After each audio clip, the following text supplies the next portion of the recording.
Hello, ladies and gentlemen. This is Bruce War Chief Hoover. And Chris the Enforcer Vasquez. Holy crap, that is loud. I forgot how big that microphone is. Yeah, no, you're really going to need to back up off that thing, Chris. I'm watching. My bad, shit. I blame Cheto. I blame Cheto, too. It's always Cheto's fault. Oh, geez, that thing is just... All right, yeah, we've been messing with these all day. I'm spiking really hard, so it's going to be a fun day. I'm going to turn my ass down. All right, so everyone on Twitch and everyone who will be listening to us later, how you guys doing? We got a little bit of a difference today. We have, on the desk with us today, we have... Bird. Of course. Cheto. All right. And Andrew, of course. Yeah, they could see you, so you guys can just talk. I forget that this is a video chat, so. Oh, yeah. I'm just checking out. Hi, people. Yeah, I'm just watching, like, all the stuff here and, like, just... as it's going, like, oh, let's just turn you up. And... yeah, you're peaked. All right, that's fine. Pretty much, it's pretty cool. For anybody who's never seen this, it's really cool. It's called Go Away. We got this from Denny Sonar Green. If you watch, like, the green bar that's spiking across, where we want it is right in the middle. Where it's going is not there at all, which is something that just shows that I haven't touched this shit in way too long. And you're going to hear the echo of me and down here because we've effectively emptied out half my basement. So we really got to get a wall, like, right here because of all this. So I'm going to go around the table really quick. Once again, we're back. I wanted to do another one because Hush just came out, and I want to talk a little bit about that because it's one of those definitive stories.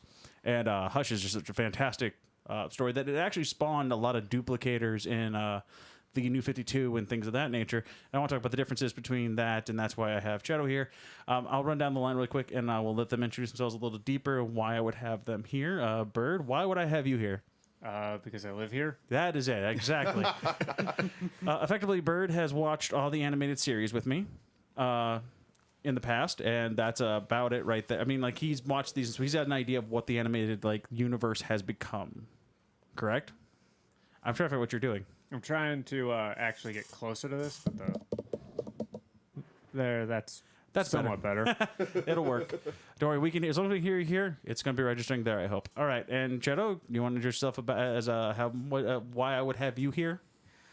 Probably because, how we pretty much got first together was like, hey, comics, yeah, Batman, sweet. Let's drink. Let's drink, yeah. and essentially, like, we can have like long conversations concerning comics, movies too, or comics to movies, and specifically Batman. We're definitely going to touch on the DCEU as well while you're here, because I wanted to do that. I thought about it for like 2 seconds, and I thought about all the changes that are coming, and I want to do it. And also, we got Andrew Bullheimer here with us, our bully. Yeah, Bullheimer, Hammer, whatever you want to call me. Usually never my first name, because apparently Andrew is too hard for people to say. It is. But, yeah, I'm the person most people didn't know was into comics, and yeah, they're like, oh, you're into the shit? Yeah, come on by. And haven't read anything DC pretty much ever. I was more of a Marvel guy and Vertigo and shit like that. But big fan of the original animated series and, of course, the live-action films minus Batfleck. Take that, Cheto. We'll get to our sparring session a little later. Oh, God, here we have foam weapons. We can settle this right now or later. I mean, if we're going to touch on Batfleck, I mean, that's simple enough. Like, he's the only Batman that just, he went from everyone else going, I don't kill, to meh. I mean, come on, vehicular homicide was amazing. Okay, let's just get. Wait a minute, weren't other Batmen kind of guilty of that? No. They weren't killing on purpose. They just didn't bring it up. This dude's blatant as fuck about it. He kicked 2 people into a freezer with a grenade. Like, this guy is just, he's in it. Well, can we not forget also that Keaton stuck dynamite down a clown's pants? It was already there. He just lit it. Okay, if we're going to get technical here. The clown was hoist with his own petard, so. I mean, he also did light a clown on fire with the Batmobile. That's true. Another good time. I mean, geez. All right, but that's going a little bit off topic for what I wanted to talk about right now. But we'll get to that. But first and first, what's going on this weekend? If anybody who's a fighting game fanatic is watching, and you're going to listen to this tonight or tomorrow, EVO is going on right now. If everybody doesn't know, EVO is the definitive... God, you can hear like my chair and every chair going on here. These are such good microphones. Legit. I just need a better chair.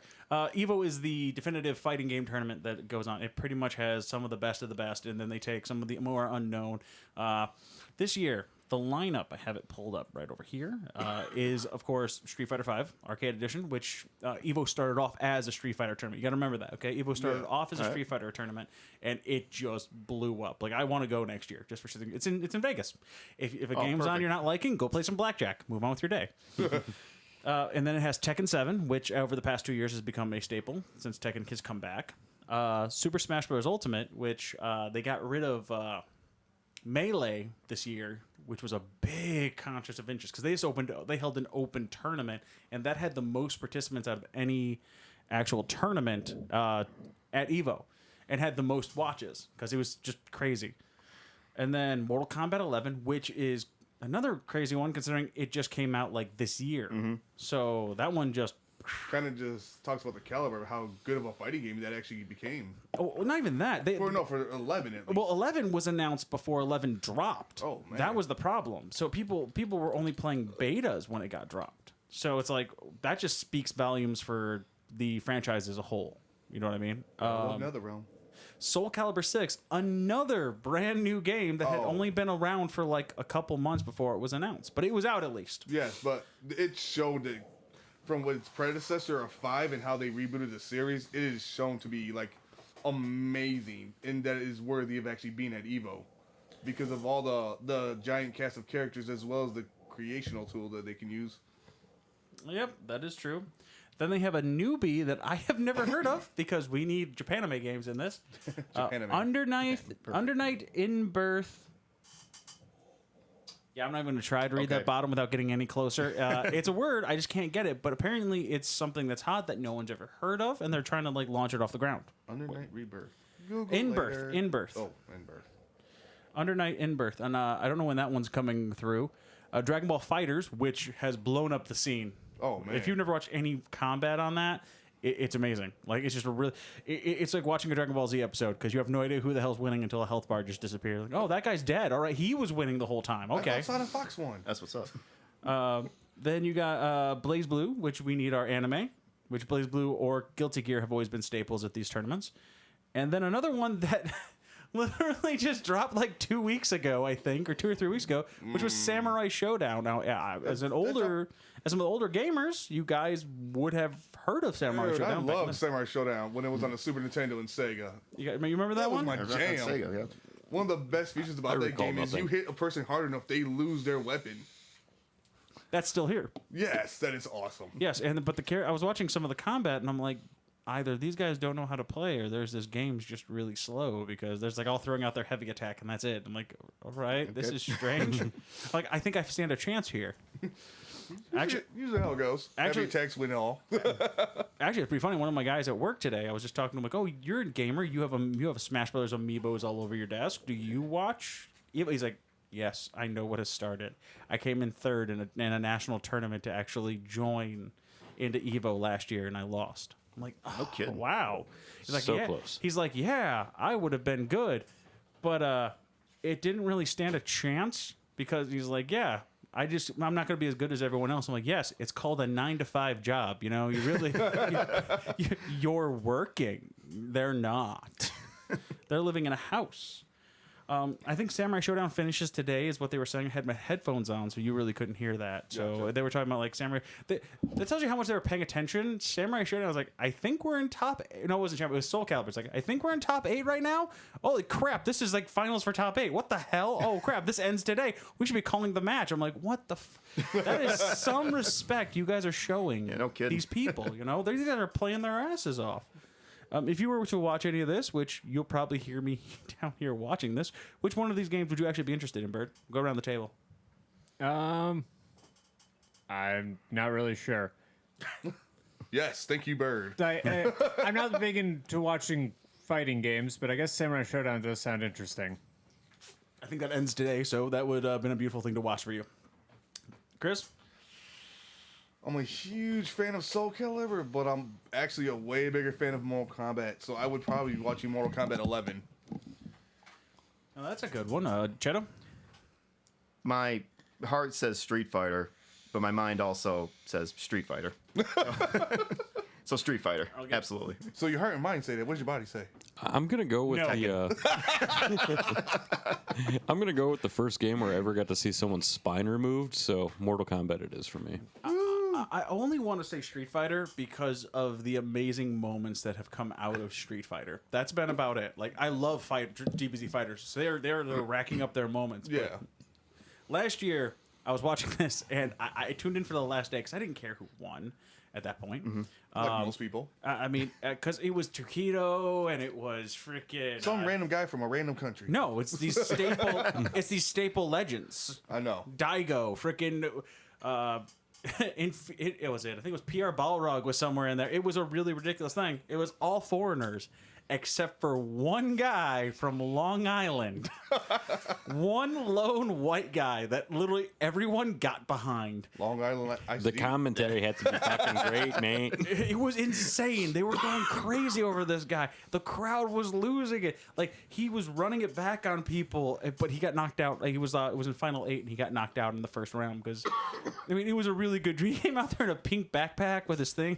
I was like, Did what? he have the internet TV title? No, Is his last name Ryder? it was not Ryder. He was bald. Oh man.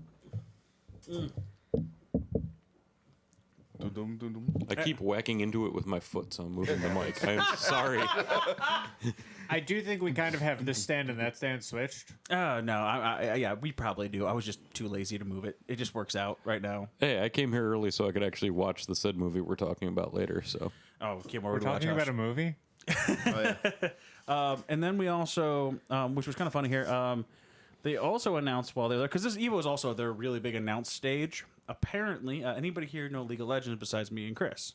Okay, Riot. heard of Not it. too familiar. I know heard what of it is. Yeah. Yes, Yeah. they just announced their because they've known, but Riot Gaming has been known for League of Legends, and that's it. That is their workhorse. That's their money, and they just announced and confirmed that they're making a fighting game now. I don't know if it's going to be League of Legends based. I don't know if you already have established characters. Go with them. You really just gotta take their moves and like Just milk it for all you can. exactly. You've already stolen everything from Dota and everything from here. Just keep going. It'll be a good time. Actually, League came out with Team Fight Tactics as well, which has been phenomenal. That's actually been really enjoyable. It's auto chess, which they blatantly stole from Dota at that point. They didn't even make it up this time. I'm like, yeah, we're just stealing it. Let's just go with we're taking it, and they did. And you know what's not bad. It's a pretty fun game. It's been pretty enjoyable to play against people. Oh, yeah. But that is not why we're here to talk. I just wanted to get things that I haven't had an opportunity to actually bring up before in a long time. Like I could keep going on with things that I'm excited about if I wanted to. I just can't go on about my comic books because I still have like 3 stacks to read through for like the last 6 months. Damn, that reminds me. I gotta go to the comic shop to see Yeah. how far behind I am. Actually, me too. Yeah, I'm like a couple issues back on Daredevil. no. They called and yelled at me. Hey, that happened to Mark too. Yeah, just wire the money and they'll love you. they yelled at again. Mark. They yelled at Kyle. They yelled at me. They like, you know, your stuff's here. Yeah, don't remind Yeah, they're gonna me. yell at me too when I walk in there. One No, day. they called me on the phone. They're like, yeah, your stuff's here. They brought it out. I'm like, I don't want to look at this price total because you don't even have everything I need in this stack, and I need to go get more. Oh God, and they're gonna yell at me again in like next month. But I mean, there are some good titles that I want to keep reading, like The Batman Who Laughs. I really want to keep going Yeah. through that. I want to keep going through Batman in his current line because Batman was technically on trial with Bruce Wayne and the jury, and that was just fantastic to look at. I didn't understand how that was working, but it turned out pretty well. I thought Bruce Wayne was going to buy off the judges, and that was going to be the whole thing, but apparently no. He's too high and muddy for bribery. And this was just after Catwoman stood him up at the altar, which was hilarious as well. Bitch. After she was completely tricked and Thomas Wayne is there, I am lost on how Earth 2 Thomas Wayne is Yeah. there right now. I watched him blowed up.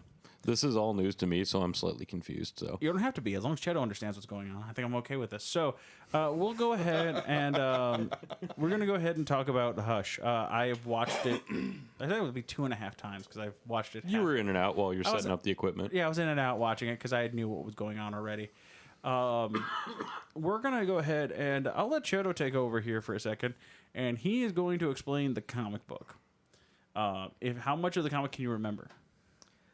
I kind of like, because I tried finding them because it's in one of my 12 books or boxes of comics I have I think I have 12. I might have more. I don't know. It's probably more. It's probably more. And the sucky part is, it's like I have written on each top of it, Thor, X-Men, Daredevil, Cap, Avengers, Justice League, Batman. Well, aren't you organized? Well, not really, because they're 12 boxes of Batman? Well, because you open up X-Men and it's Justice League. You open up Justice League, it's Captain America. They're all over the place. So I'm like, great. Misdirection. So then, of course, when we watched it on Tuesday. So between then and today, I'm sitting there looking at these boxes. I'm like, yeah, there's no way in hell I'm going through this. So I kind of just watched that little recap thing, the one you were telling me about on YouTube. There you go. I mean, that's all we really need. Yeah. Jogged it back a little bit. And essentially, how I really got into it, because, I was, back then, like, I was in and out of reading. Mostly I was just reading Daredevil at that point in time, 2002, 2003, something like that. And Jim Lee was always my favorite artist. And so seeing that cover of Batman, I was like, oh, hell. And then, of course, my dad, he was also reading. He kind of has this, he hasn't bought in about 7 years. Had that same problem where the comic book store would call him and say, pick up your shit. So at that point, I was like, well, if he has them, I'm not going to buy them. He just hand them off to me. And like, wait, what Batman comics? I don't know what you're talking about. So essentially, like, they were all mine. And then same thing, like, I looked, I'm like, oh, God, Jim Lee. Like, that's how I really started reading, because I remember watching when I was a kid, of course, the 60s Batman, the movie, Superman, all that stuff. And then, of course, the cartoons in the early 90s. But then when I saw that cover of X-Men, #1, my dad had it, and I looked at it, I was like, that's awesome. And that's when I started drawing it. And that's when I got into Jim Lee. And then when they started Image, probably shouldn't have been reading those comics at that age, but I did. Wildcats were perfectly okay, all right? Yeah, it turned out fine, Shadow. Yeah, that's true. And I did turn out pretty okay, didn't I? Debatable. But anyways, just it was one of those stories that that always just sticks out, because it was one of those where it's like there was no breaking it where you're like, you know what, maybe I'll pick it back up. Like, Gobi's like, no, next issue, I gotta read this. Like, was it? I talked to everybody, and their response was like, "Oh, I know this. I never read it. It's the one of the most iconic, Batman stories that you must read." Mm-hmm. And I'm like, "Then why haven't you?" Because I had you to tell me every time. I never Hush was learned to read. 2002, motherfucker. I wasn't reading at that time. I was in high school. But then even now, like, if you want to read it, like, you can go, like, hey, go on Amazon, Batman Hush. Boom, you can get it right there. Don't do that. Go to your local comic book store. Well, yeah, but that's us. Yes. Common Joe Schmo is not going to support your local comic book stores. Amazon. support your local source. Support Bird and his job. Don't support Amazon. Jim Wills has to eat, so. Damn, speaking of Amazon, I gotta get a graphic card. Yeah, you do. So we'll go ahead and just bounce that really quick back and forth, and we'll fill in the gaps where we forget.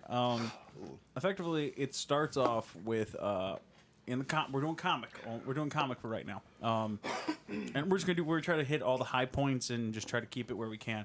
That way, we don't have to go too deep into the other parts where it's like, the drowned down parts. Like, I don't care about the Tim Drake moment there. I don't care about the whole bringing out and the fighting. little things. Yeah.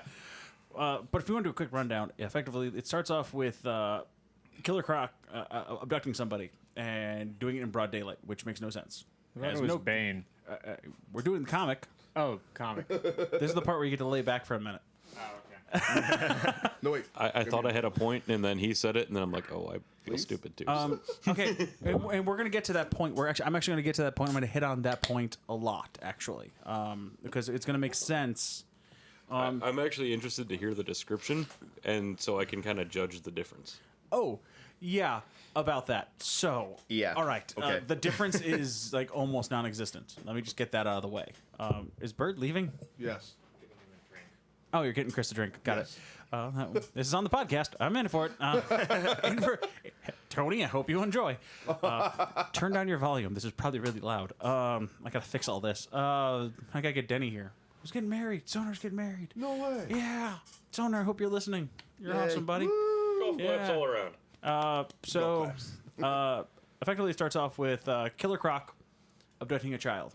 The child, he's asking for ransom money, which is it's kind of like out of his normal wheelhouse to be doing something so brash. So to ask for a ransom, Batman shows up. Batman beats his ass. He gets arrested. Killer Croc. He does the whole "I'm so confused on what's going on" thing. Killer Croc then escapes. He goes and attacks because the ransom. As Killer Croc gets arrested, the ransom goes away. Catwoman actually takes the ransom. Catwoman. He starts chasing Catwoman. Catwoman says, "Took you long enough." And then goes, "I hope you like the view. It's the only thing you'll catch tonight." Yes, you two will find that very close. This is like when I say this is almost a dead for dead rip on the book, like up to a certain point, which you two will understand the certain point, and I'll have you guys explain the points that are different on the thing. He goes up and they start jousting around, and in the comic, and pretty much as he's flying, someone cuts the rope. It's not shot like in the book; it's cut. And he falls, and he actually falls through some grates, and he falls, and he pretty much cracks his skull, and he's pretty much down and out. And then a bunch of goons show up to beat his ass, and Catwoman jumps in for like 2 seconds, but then Huntress comes around the corner on her bike and just kicks the crap out of all of them. And it's also in Crime Alley. Well, we got to get to that. Okay.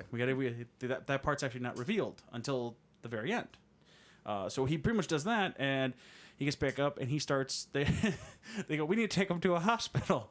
So Huntress is in there, Dick Grayson's in there, and they're like, "We got to take him to a hospital." All right, well, Batman can't go to a hospital, and he goes, "But Bruce Wayne can, but Dick Grayson can take him. Here, take the car, wreck it at the street at 45 miles an hour, shoot, do, and tuck and roll." And the fact that you people have a plan for this is weird. You don't have a plan for this? You don't have contingencies? I mean, everyone here should know. If I'm injured, everyone here should know what they're doing. Drag me to work and say I got hurt there. So pretty much, but then he had run into Thomas Elliot at a party previous to all this happening, and he looks over and they go, "Where are we going to take him?" And Batman starts Morse coding to Alfred that Thomas Elliot. It'd be awesome if Sam Elliott was in that. Well, if I can get Sam Elliott as Alfred, it'll be awesome. Your brain is saved by the power of my mustache and this sweet, refreshing Coors Banquet beer. I want him as Alfred now. Done. He was good as a Ghost Rider. I'll take it. He was, yeah. But he pretty much Morse codes Thomas Elliott, and Thomas Elliott. Then they take him to Thomas Elliott. Thomas Elliott, fixes him up. Good to go. You want to take on from here? What happens after that? Do you remember? I know. Don't worry, the internet's just staring at you, Cheto. I know. Oh, right. Not as many people as you think. Don't worry. Hopefully, people do go Get back sweaty and now. watch our videos later. We got 2 viewers right now. We had 0 viewers, but people go back into our video files and watch these later. I'm trying to jog my memory. Hold on, let me get the full start going. Batman goes to Arkham. Amanda Waller is not there, but they're No. trying to move Killer Croc. Killer Croc breaks loose and goes. Poison Ivy. Exactly. Keep on. People don't want to keep hearing my voice. Trust me. Come on, man. Keep jogging. You got this. They're in it for the guest stars. Come on, Cheto. Oh, well, they're going to be in it for later on because I'm going to rant. But anyways, I'm in. I digress. Rant. Yeah, essentially gets the Poison Ivy doing her control thing. And Bruce, you can go ahead. Okay. Well, Hold on. it's how many balls did you This just is a hit? book. Hold As on, he's this is a talking book. about- This is a book report, so it's kind of directing. So Okay, effectively, well, book report, I know I got you. yeah. It's pretty much. I've watched this so many times, and I've done this so many times that it doesn't bother me. So pretty much, Batman or Killer Croc comes in, tries to attack Catwoman because Catwoman had given Poison Ivy the money because she was under Poison Ivy's control. Poison Ivy pretty much called up, Catwoman, told her to meet her there. She had bounced out. Killer Croc could come in, was like saying, "Oh, I was told by Poison Ivy I could find out who stole my money. You're here." They start duking it out. Batman shows up. Batman captures Killer Croc, takes him back to Arkham. Now they're really confused on what the heck's going on. In this universe, pretty much Batman finds out that she's going to that Poison Ivy is going to Metropolis. I forgot the means that he found out, though. It wasn't the same way as before. He found out that she was going to Metropolis, so he went off to Metropolis after. And how could he do this? How could he just show up Metropolis? Oh, because this is pre-New 52, and he owns the Daily Planet. I almost said Bugle there for no fucking reason. Bring me photos of Spider-Man. Oh wait, Because wrong the universe. Daily Bugle is awesome. I had that like wrapped in my head here, but no, he ended up going to the Daily Planet because he owns the damn thing. He then goes to LexCorp, who is owned at this time not by Lex Luthor because he's in prison. It is owned by Talia al Ghul. That's different. Yeah, yes, it is. It's completely different. It gets different as this goes along. But I'll explain all that once again in between why at the end of all this. So Talia al Ghul is running it. He finds out the synthetic. He wants to find out all the information that he found out before from Lex Luthor, which is going to be I need the whatever compound you guys have to help transport plants, yada yada yada yada. Gets that information, and then she tells him that someone had been breaking into the Lazarus Pit. That's how he finds out about that other information. So he goes, I'll keep that in mind. Goes out there, finds out it's Superman. She has Superman. Catwoman's in there already fighting. He saves Catwoman. Catwoman, they start doing out. Superman shows up. Superman, he says he brings the jewelry. Now, the jewelry in the comic is literally a ring. That's it. It's a small kryptonite ring. Are we talking like the ring pop type thing he just whoops his ass with? Yes. It's not like the movie where it's brass fucking knuckles. Like with spikes on it. Yeah, They're bedazzled brass knuckles. It's an actual spike ring, and he brings that out. But he tells them as they're going, as they're trying to fight, they jump into the river. The river, they swim down underneath. He gives her the thing. They go underneath, and he goes, "Why is he not?" She goes, "Why is he not catching us? He's faster than as a joke." And he goes, "Lead line pipes due to LexCorp." And then he goes, "You know what your part of this whole thing is. Pick one of the three." And then she takes off. He goes down there and explains to him that I've opened up the gas mains, which, obviously, he starts fighting him for a minute, can't do anything. You know what building we're under. Beats the crap out of him, goes, "So I was lying, dodged out of a wave and attack, and Superman runs into an electrical box." Which is a lot better than the uppercut. Yeah. Good for him, Mr. Goody Two Shoes. And then he runs up there, and then Catwoman pretty much has Lois laying on top of the planet. He's explaining to him what he needs to do. Lois struggles because she's a badass like that. Hits her in the stomach because they're not on the roof; they're on a flagpole instead. So she pretty much elbows her. She loses grip. Superman goes up, grabs her, saves her. They're all like, "Oh, thanks, buddy. Oh, you too, pal. Oh, it was all what we could do." And they're all friends and chum-like. They stop Poison Ivy. Poison Ivy tells them about Hush. They tell him that the name's Hush. Fast forward, you pretty much get the Riddler attempting to you pretty much get Batman going on a date with Selina Kyle, but Selina Kyle doesn't know it's Batman yet. They go out on a date. Harley Quinn shows up, but she's actually dressed as the opera singer and just busts out of the thing because Harley Quinn's doing Harley Quinn things. Nice. She then tries to kill almost anybody there. He pretty much Catwoman shows up on the scene. You gotta remember Harley Quinn. This is post Harley Quinn dating Poison Ivy, so she has all these toxins in her that make her more powerful, more moving. So she's outmaneuvering Catwoman. She pretty much falls over the set. She hurts herself. Batman saves her.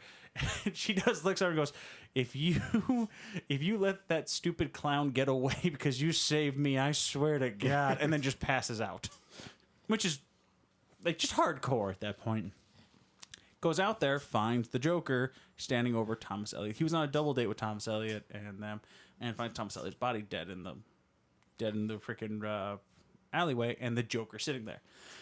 Pretty much starts beating the ever-living hell out of him because this is he already killed Jason Todd and he's taking this away from him. He's taking everything, so he's just beating the hell out of him, bloody hands and everything. And James Gordon shows up. James Gordon then shoots and takes off one of the ears off the Batsuit, which is really cool to see. He calms down. They take the Joker away, and they keep going. Then they keep doing the relationship thing. He's pretty much finding out that Hush is going to keep doing this stuff. He believes that he's Bruce Wayne to Selina Kyle. Selina's been training with Dick at this point, but then Tim is currently the Robin in this one. Tim Drake is current Robin at this point in the story. Tim jumps in, tries to beat her up. She gets pissed off, says, fuck this crap, hops on a bike, Please. takes off. Next thing you know, Huntress comes out, murmuring some stuff, and attempts to fight. Well, you find out that it was a ploy. It was a ploy to get her to take off because he knew that Hush was going to take after whoever he was going after, or whoever he was close to. Which, no protection for Alfred, you know? There never really is. Motherfucker's got this covered. It's Alfred, you know? Once again, He'll Alfred his way out of anything. Alfred's response was, "Yeah, you're mistaking my will to kill for like my master's unwill to kill. I don't share that same thing." As he's loading a double barrel shotgun, talking to a villain. I always picture Alfred as the guy from Tangier from Big O, the butler, that just shows up on a motorcycle and murks people, and that's what Alfred does on his nights off. Actually, that pretty much the whole night. The best fan theory I've heard so far is the fact that Batman's actually holding Alfred back from killing all the people. And then if Batman ever dies, every villain's going to die. Essentially. Yeah, they're just gonna kill everybody. But pretty much next, Scarecrow comes out of nowhere in the middle of the street. They never went to the cemetery, so he pretty much comes out in the middle of the street, and they find out that they put the fear gas into Huntress, which made her go crazy. Batman beats the crap out of him. Next thing you know, you see Tim's gone, and next thing you know, a man in a trench coat standing there. He takes off the mask. He goes, "You gonna let this imposter die, Bruce?" And he pulls off the mask, and it's Jason Todd. I know, Dun, dun, right? dun. And Jason, Boom, boom, boom. now Batman pretty much loses absolute control. Next, so pretty much Catwoman. He tries to go in and save her. Catwoman jumps into the fight, kicks Jason Todd off, saves Tim, and Batman goes, "I told you to stay back." And Tim goes, "Oh, I didn't know you cared." Her response was, "I don't, but if you die, he is going to be unbearable to live with." So they all jump off from the thing, and they keep going, and they keep fighting, and Jason is literally just laying into him like he's hard to fight. He's not fighting back. And then Batman finally snaps to and punches him, and like really just beats the crap out of him and realizes that it's Clayface because Jason's never called Batman Bruce before. Yeah. So just knocks him out. And he's like, thinks to himself, he's like, it's supposed to be, I was made to think that this is Jason Todd. Because the one thing I forgot to mention, when he left Arkham with Killer Croc, a bullet had shot out the front left, the driver's side tire of Batman's Batmobile, which you needed to know the exact location, the exact point to do that. You really figure he'd have like No, Kevlar tires? It is. It's a Kevlar yeah. tire filled with a couple different like compounds, not air. So to actually flatten that tire, you have to hit it at the exact location to do it. That's not how physics works. It's perfectly how physics work. In comics, It's Okay, I'll take that excuse. It's comic legend. Okay, he doesn't know what kind of bullet it was. It's good to go. We're Got a talking- freaking alien running around here. Damn it! We are talking about a universe where Batman becomes the god of logic. Wisdom, Knowledge. and then uses it just to find out who the Joker is. yeah. Finds out that with no real There's answer. three. There's three, and he did. Come on, Batman's the greatest detective, and the second question was, "Can you tell me who all three of them are?" Yeah. Which would have been my first fucking question. Yeah. All right, there are three. Then tell me all three, because I still want to know when Alfred is one. 'Cause Alfred is one. Damn it! All right, you see how he's dressed. That's Alfred one time. But that's digressing into another storyline of like the current like the Batmans who came from another universe, which we've already covered and I have all over here. I remember those. I have all the pins over here of every single one because I bought every comic of that set.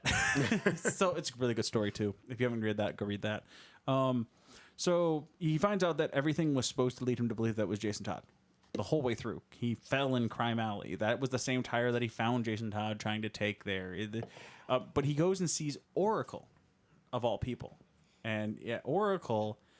At the time, because it was Oracle is Barbara Gordon, because Barbara Gordon was crippled by the Joker, and she does get her legs back later in the future, and it's a really big controversy because the first person she fights is the Joker, and she looks like a rape victim on the front of a cover, and everyone got really mad, and I never understood why they got Well, mad. people. Yeah. That's why. Oh, rape victim destroying her rapist? I'm all for that. The cover was really bad. I remember that cover. Yeah, I remember that controversy. So pretty much he ends up going and fighting him. Like, who are you? He finds that Oracle says, "How long have you wanted to talk to Thomas Elliot?" Why? Because there's been a program that's been flashing the name into our comms, Thomas Elliot, into our comms over and over. Every 100 seconds, it'd be a quick flash into your head. Someone subliminally made him want to go talk to Thomas Elliot when he got injured. So he goes to the only person that could have done that was Hugo, the guy who works on the Batmobile, does all the stuff, and. In between this whole time, he's actually flown to talk to Ra's al Ghul, going, "This is your fault." And Ra's is like, "Who the fuck's using my pit?" Yeah. And he's like, "Oh shit, you really don't know." He's like, "Yeah, you find out, you fucking tell me." And he bounces back, and he goes back to Gotham in that little bit of a time frame. And then as soon as he gets back there, Hush shows up on the bridge and shoots Hugo, who was a mute and a hunchback, who then now was perfectly okay. He shoots Hugo in the head and the throat, so he can't tell him who Hush really is. He then finds out that Hush is Thomas Elliot. He realizes finally that the only thing that he's saying that thing that he finds out that Thomas Elliot has a necklace on that it belonged to Thomas Elliot's mother, and Thomas Elliot's telling him like, "Your dad ruined my life." See, Thomas had cut the brakes off his parents' car, and he wanted him to die so he could inherit the riches that just like Bruce Wayne, because they were really young friends. He was literally trying to become just like Bruce Wayne. Now, if you follow him into like the high school years, he was trying to date all the same people Bruce did. He was trying to, even in the comics in the future, that he actually rearranges his face to look just like Bruce Wayne, which allows him to get into a computer system at one point because he's an expert surgeon. It gets really fucked up the way this guy is mentally. And how? During this time, Harvey Dent has come back because he's used the Lazarus Pit to refix his face. He's like, "All right, our deal's done," and shoots Hush in the chest, but then falls into the river. Pretty much Batman jumps in after him. Can't find the bodies. Now you know Thomas Elliot's still alive somewhere. Or he's like, "I just need to see under the mask. I need to know who this is." So he goes, "All right, I know who the only person that can have done this. I know the only person that could have this been. Only person smart enough to do it is Riddler." So Riddler goes to meet Thomas Elliot. And he goes to meet Riddler inside of Arkham Asylum. He goes, "You had a vendetta against me. You found out he couldn't fix your brain tumor. When he actually did, you guys went to the Lazarus Pit, which gave you the knowledge to find out who I am, which gave Thomas Elliot a vendetta against me, and you a vendetta against me, and that's how the hell you know who I am." And you just told Thomas Elliot. You didn't tell Clayface. You didn't tell anyone else. You just told him. And he goes, "Yep." And he explains. He's like, "That's absolutely correct. Thomas Elliot had all these problems. Yada, yada. Sucks to be you. Riddle me this. The world is my oyster, isn't it, Bruce?" And he goes, "What time is it when an elephant sits on a fence?" He goes, "Time to get a new fence." Everyone knows that. I'm like, "Yeah, and that's how much you mean to me. Because if I find out right now that someone else finds out my identity because of you, I go tell Ra's that you used his Lazarus Pit. And you get to talk to Ra's." And yeah, pretty much that was the whole thing. Is like, you mean nothing. You're still a C-list villain. You've done some damage, but I'll fuck you up still. So he meets up with Catwoman, and after everything that's been going on, she pretty much is trying to get back with him, and he's like trying to like, hold on, were we really in love? Were we really together? Were we really all of this? And she pulls up his hands and goes, "Hush." And he just grabs her and snaps, and he just like, "I can't trust anybody. I can't trust a single person." And it pretty much goes, she goes, "Maybe I'll trust somebody someday," and walks off. He goes, "Maybe someday." And it ends on "We saved everybody," into a really sour note. Like, this wasn't when your stereotypical, like, Batman wins, everything's good story. It was Like, a last panel of him is just like, swinging through the air, like, awesome. No, it's him really sad and somber the whole time. Like, you see her walking away, and it's just like a silhouette of him, and just says, "Someday," and then, boom, done. Now, you're telling me, because you're out loud, was that there are differences with some of the characters that were brought into this. Now, I'll bring up two of them right now. The fact that when I said, but most of all of that, except for where Scarecrow comes in, was shot for shot. As I explained, it was shot for shot the same damn thing. But until you get to the end. Now, the reason why there's no Oracle scene in the movie is Oracle is not involved in this. Barbara Gordon is in New 52 is Batgirl. So this is the New 52 universe. Now, if anybody's never watched or read Flashpoint, go watch and read Flashpoint. It's amazing. Go watch it, and then start watching the Batman or the DC animated universe. I think at this point, I'm just waiting for Batgirl to become Oracle again. Well, at the end of Bad Blood, which Bad Blood brought in Batwoman, it brought in Batwing, it brought in everybody else. On the counter, on the top, at the end of it was Batgirl. So Batgirl, great, we have Batgirl here. We know who the fuck she is. We don't need an introduction. Right. Great, we know who Barbara Gordon is. So instead of Huntress, who has not been introduced in that universe, they could use Batgirl and do the whole "this is my boss, he's not my boss" like that same scene that they did with Huntress. And they really haven't addressed Jason Todd's death yet, like fully. So they didn't do the Jason Todd minus the Joker joke. Oh well, yeah, they did the Joker joke, but they've never. in none of the movies they haven't stepped up and went, Jason Todd is dead. Not yet. They haven't done that yet in any of the movies. Except for like that whole, like I said, the Joker joke in the movie, which was, Who's Robin? it's Who's like Robin now? back to the drawing board. Who's Robin now? which then Jim Gordon punched him. But and then you have they used Bane instead of Killer Croc, which is what you were bringing up. I earlier. also noticed like little details that they changed, like Gordon doesn't actually shoot at Batman, or Hush shoots out the cable instead of cutting it, which you pointed out. Or They needed to do the cut because they needed to still make it was Jason Todd. But they didn't use Bane because in the Suicide Squad, which is Killer the other Croc. movies, Killer Croc. They didn't use Killer Croc because if they have two Suicide Squad movies that are out currently, if you haven't watched those, please go watch them. They are really good and part of this continuity. Killer Croc's currently part of the Suicide Squad, so they needed somebody else. Probably the only good thing that happened from that movie. The live action one. And we don't talk about We that. don't talk about that, man. It's like much of the DC actual universe. We'll get to that later. Yeah, no, I just gotta throw in my jabs. But so they did that, and like I said, then they could use Batgirl. But since they used Batgirl, they could then do Thomas Elliott, the graveyard scene versus Scarecrow coming out and fighting Huntress because they didn't introduce Tim Drake either. So they really don't have that scene at that so they point. brought the sociopath in. I mean, Damien.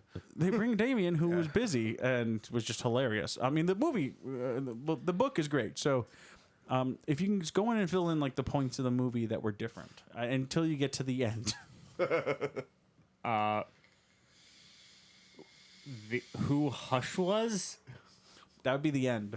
I mean, yes, but it's also throughout the entire movie, which I'm pretty sure I only know who Hush is in the comics because of a Watch Mojo video where he came up, which is why the moment the doctor was introduced, I was like, wait a minute. That's the villain, isn't it? Everybody knows that right there. I would like to say, not reading the comics, as soon as I saw it, I go, he's the villain. Having read the comics, I looked at it and went, "There's Hush." Yeah. And they flipped it. Well, even when we were watching it on Thursday, Jim was like, I'm going to make a prediction. Oh, yeah. And he's like, that's Hush. And I looked at Jim and I just nodded, like, because this is my first time watching it. And I just looked at Jim and I just kind of nodded, like, yeah, you're right. And then Bruce was like, just wait, hold up. And then once they showed it. I wanted him, like, he said I'm making a prediction. I'm like, well, I'm not going to tell you if you're right or wrong. Yeah. Watch the damn film. Right. But I mean, like, at that point, like, you're kind of like, okay, here's this, you see this guy. Oh, here's this other guy. Like, if you haven't seen or know, like, anything from comics or haven't read up on anything, you don't really know who Thomas Elliott is. You don't know who Hush is. All of a sudden you see, hey, there's this guy who's Bruce Wayne's friend. Oh, here's this new villain coming in. Here's, put two and two together. But then at the end... Oh, right in the middle flips. where he dies. Yeah. What a twist. He dies in the middle of both things, and you're like, oh, it can't be him. But then you're like, oh, shit, there's like millions of villains in this goddamn town. True. I blame him. And I guess the next big one Yeah. was when he found out about the Lazarus Pit was a big one, too, because Raish is dead in this series as well. In the movies, in Son of Batman, Ra's al Ghul died because he was killed right in the middle of that. And it wasn't Talia that told him, right? Well, Talia didn't tell him in this. Oh, yeah, Talia didn't tell him. No, it was Lady Shiva. Yeah. It was part of the League of Assassins. Also, another change was who Clayface impersonated. Clayface impersonated the Riddler instead of the dead one. Jason Todd. Which we'll talk about that, too. Lex Who still was owned. I was say, who was at LexCorp? Yeah, it was Lex. Lex was at LexCorp. And he Why? was He's an in the official Justice... member of Yeah, unofficial temporary probationary member of the Justice League. Why, Chris? Because he helped save them by disarming the... Cyborg Superman? Yes, I've seen that movie. Yes, you have. He jumped in. If you have not seen that yet, I will throw this at you because it's amazing. He pretty much helps save Cyborg. He pretty much comes out and he's like, "I'm the new Superman." To be fair, I don't think he really fair. saved anyone. I think he was just there as a distraction long enough for them to take real action. Oh, I think he was just Was there he to wearing kind the ridiculous, like, Lex power armor? yes, but it was even worse because it was like not MODOK. It was Armin Zolo, like giant, like screen on the front. my Oh my God. god. So You know, for one of the richest men in the world, he has zero taste. you go back up to the mic. Wait, so he was Cray? Right, yeah. He was crying, but he got his ass kicked by Armored Superman. But then, like, pretty much what happens here is, Superman had just come back from the dead. Because, you know, they can't because get rid of some them. stupid fucking reason. But it was really good because that movie, once again, followed the comic storyline much closer than Captain America Civil War ever did. Oh man, yeah. But that was still a good movie, too. Still a good But movie, that yeah. point was... he became an honorary Superman or Justice League member at that point, so he was still in charge versus being in jail. That's why he was there versus Talia al Ghul doing a hostile takeover of. LexCorp. Yep, he found, and Batman never had to make the trip to the Lazarus Pit because Lady Shiva was there and Ra's is dead.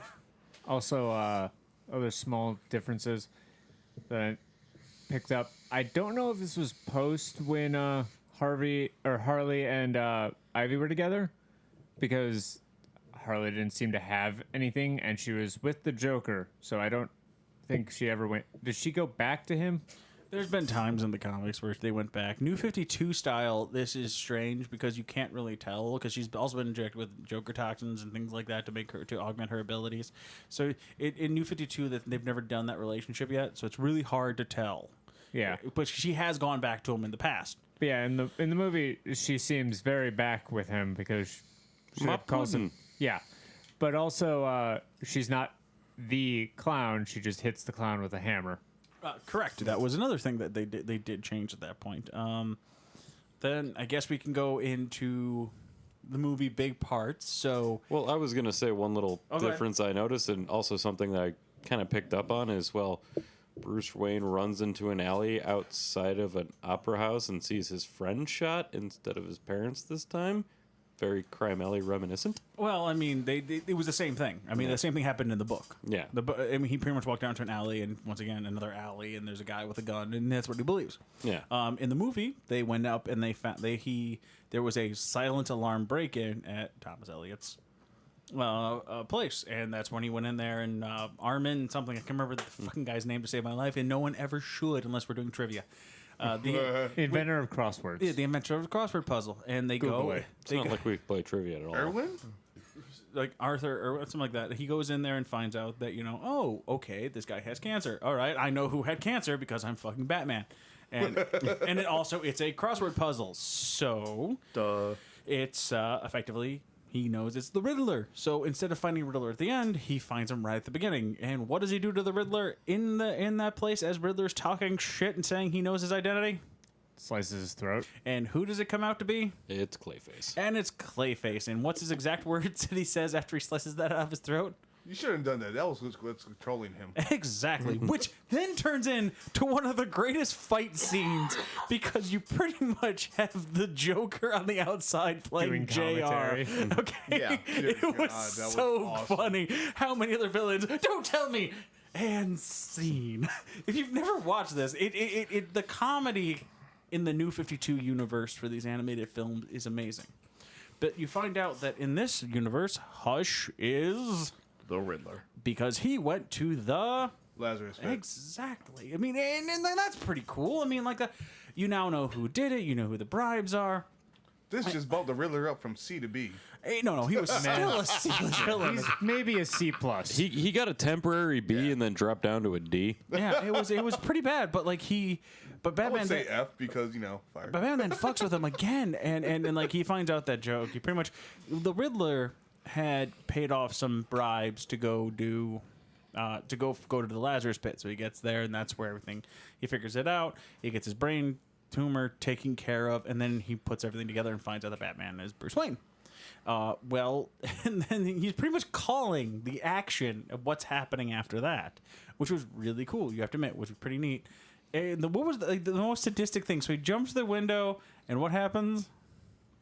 He goes to the window. He's running down the hall into the top. Oh yeah, his dead friend's body just swings down into his face. Oh, that was fucked up. That was some next I level was At the shit same right there. point, Batman shows like no fucks given at that moment. No, he had I a fucking. was- You saw the fear on his face. You saw everything. And he took him down. He's just like, I can't. I gotta go save.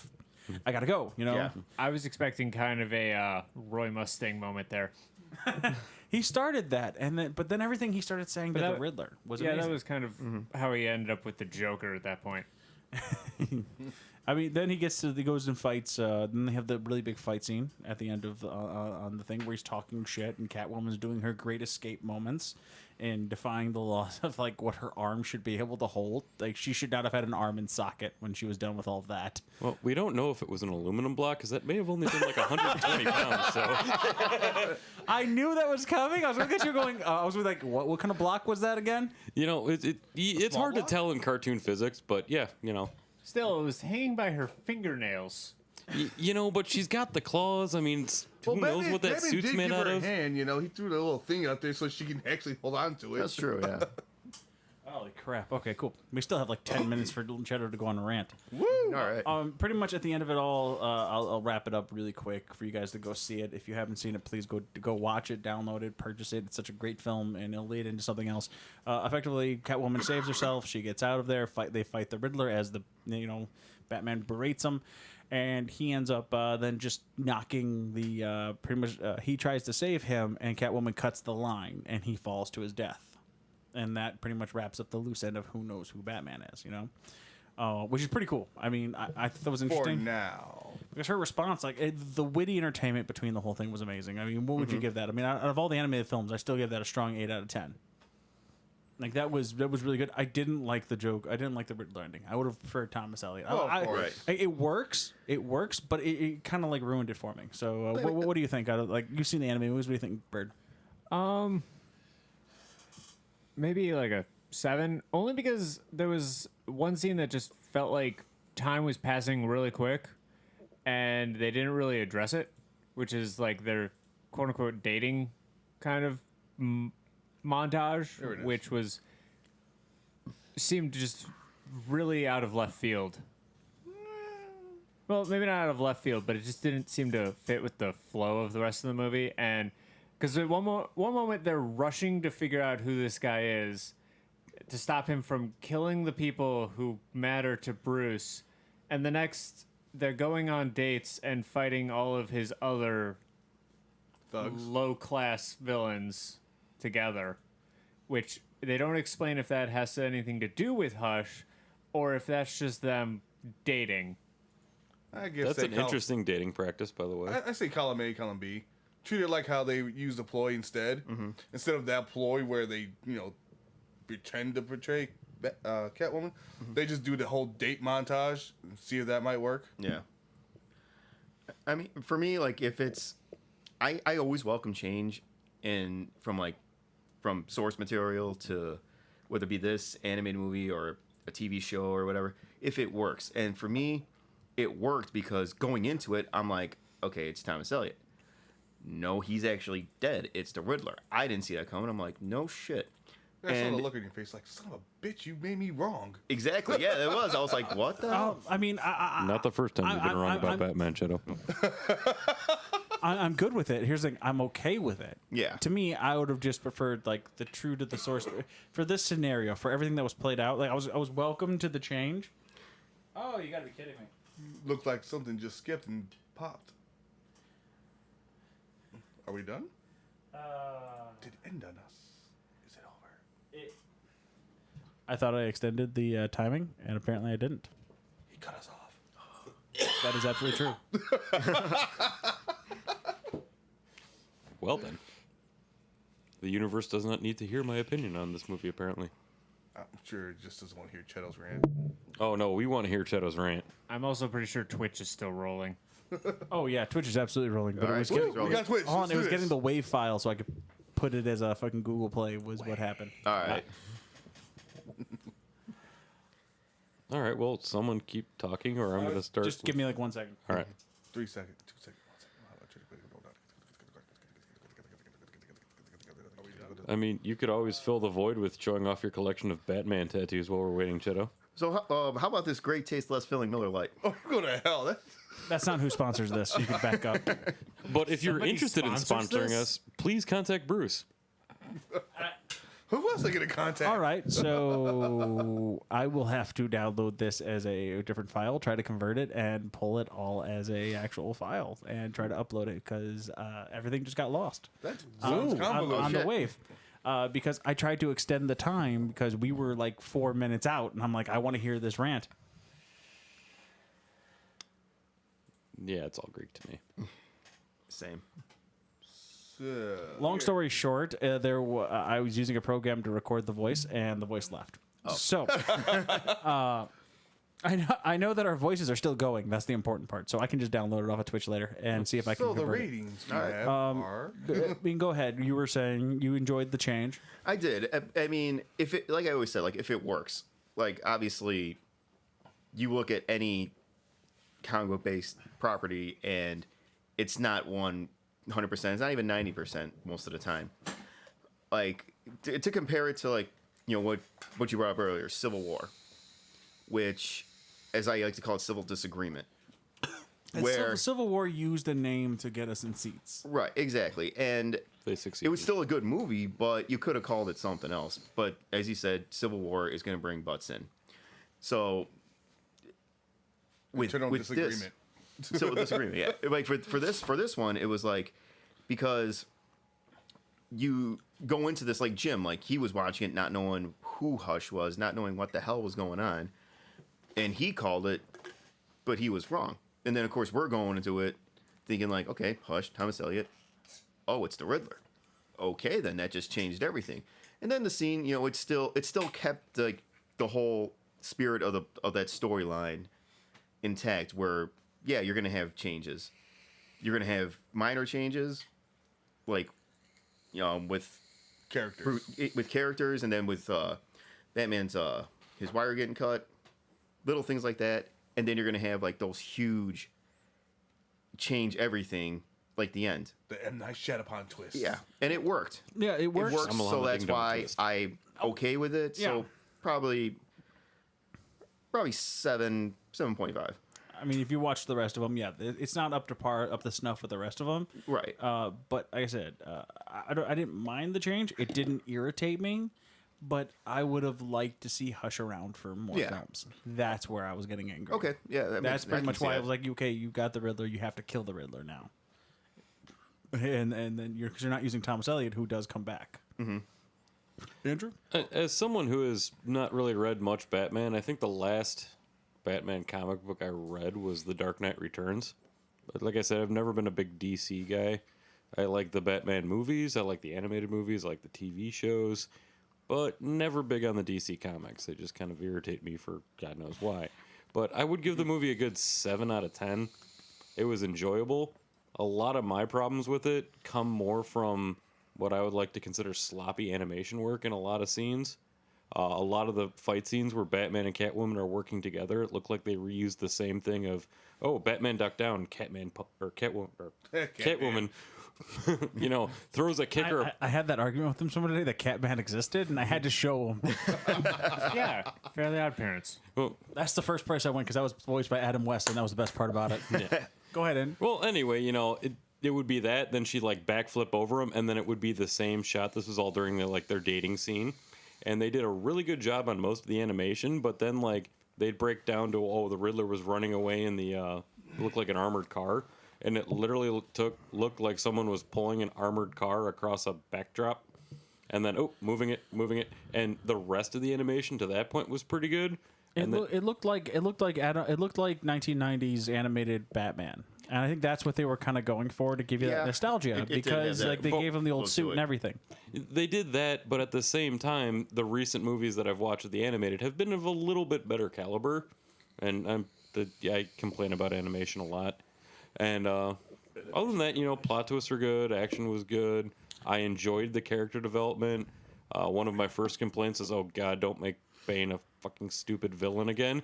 And then, at least they had a reason. I am this like, time. okay, they have a reason. They have a reason. Yep. Keep watching. Actually, there was one subtle difference that I completely forgot, and this goes back to it being New 52. In the comic, Batman and Superman are completely good friends. In this one, they're still feeling each other out as leader of the Justice League at this point. Like, who's really in charge? Who's got the Flash. bigger cojones? Yes, I saw that. I saw that comic book. Text from comic book. Text from superheroes as well. But Flash is in charge. Flash is in charge. All right, Flash is it. We got it. But like they still do the whole thing where it is a huge difference between those two, and they're not really friends. Where they're shaking hands at the end. At the end of the movie, Superman looks at him and goes, "Your business is done here," and they just fly off. Yeah. and that was a big difference as well. You weren't supposed to drop the building. I had to improvise. And that one was like you weren't supposed to throw off the building, and the same concept happened. You look like you were trying to say something. Oh well, two things. Well, three. 7, 5. Go on. Something You have like actually something to say, so I'm impressed. Well, for one, his point, I did notice the kind of like repeated animations with his fight with the Joker. That saves money. But like it's just poor quality. It was literally the same. Like he had this scene where he throws him against the wall and starts punching him, and he does a bunch of other things, throws him back against the wall and starts punching him. It's the exact same animation repeated.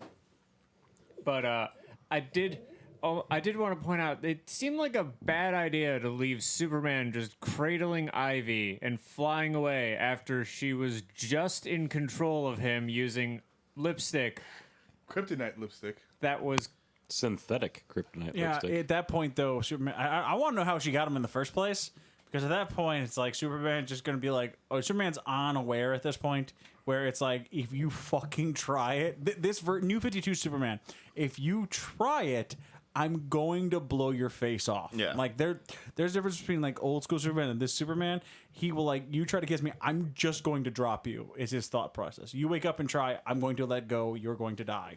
There's really like he dropped an oil tanker on people before and blew it up. It was awesome. Okay. No matter how edgy they try to make him, Superman is still a bitch. I agree. No, New 52. Boy Scout. Hold on, New 52. I that's the only version of Superman I will ever respect is the New 52 Superman, because the attitude changed. They took him from being a 30-something-year-old man.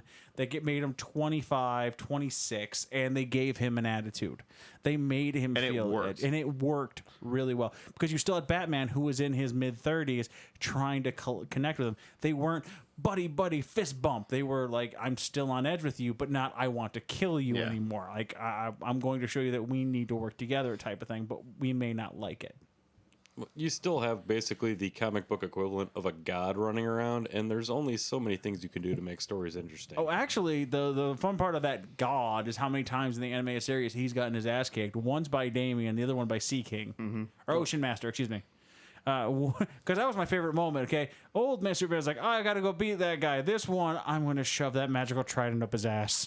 Was exactly was his word. I'm like, yes, that's so much better. I like you.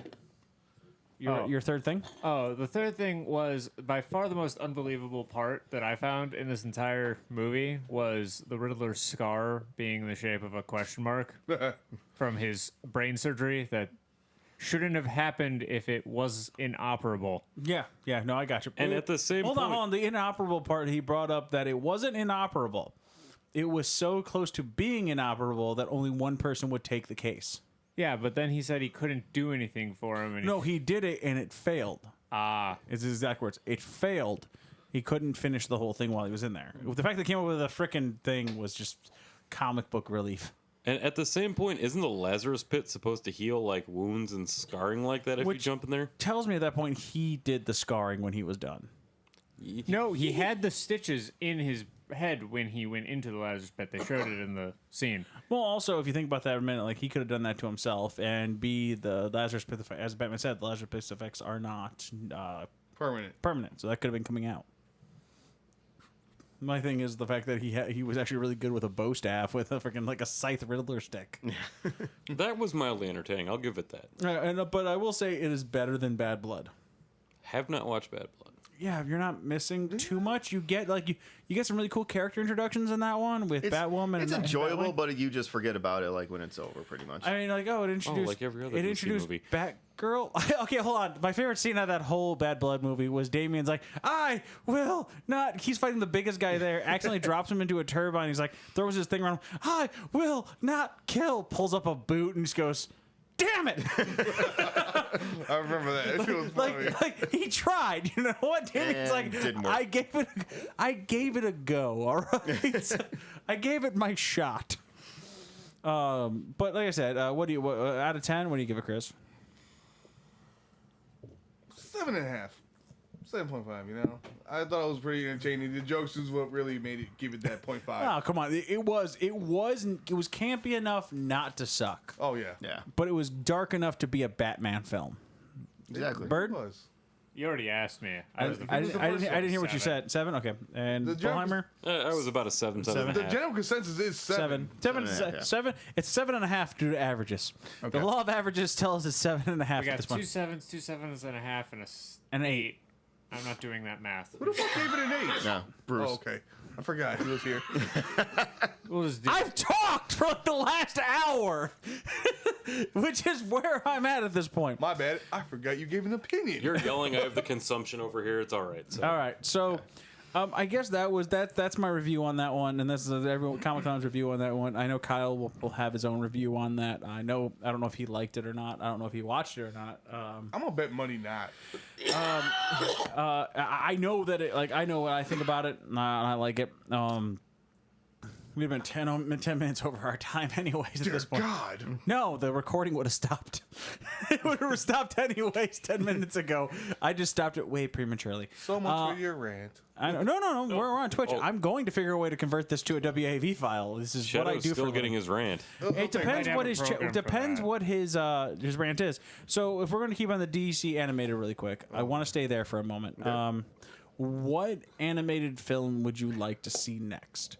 And I mean, not just one part. It can be 2 parts. It can be 3 parts. Because mine is Batman Eternal. It is in New 52.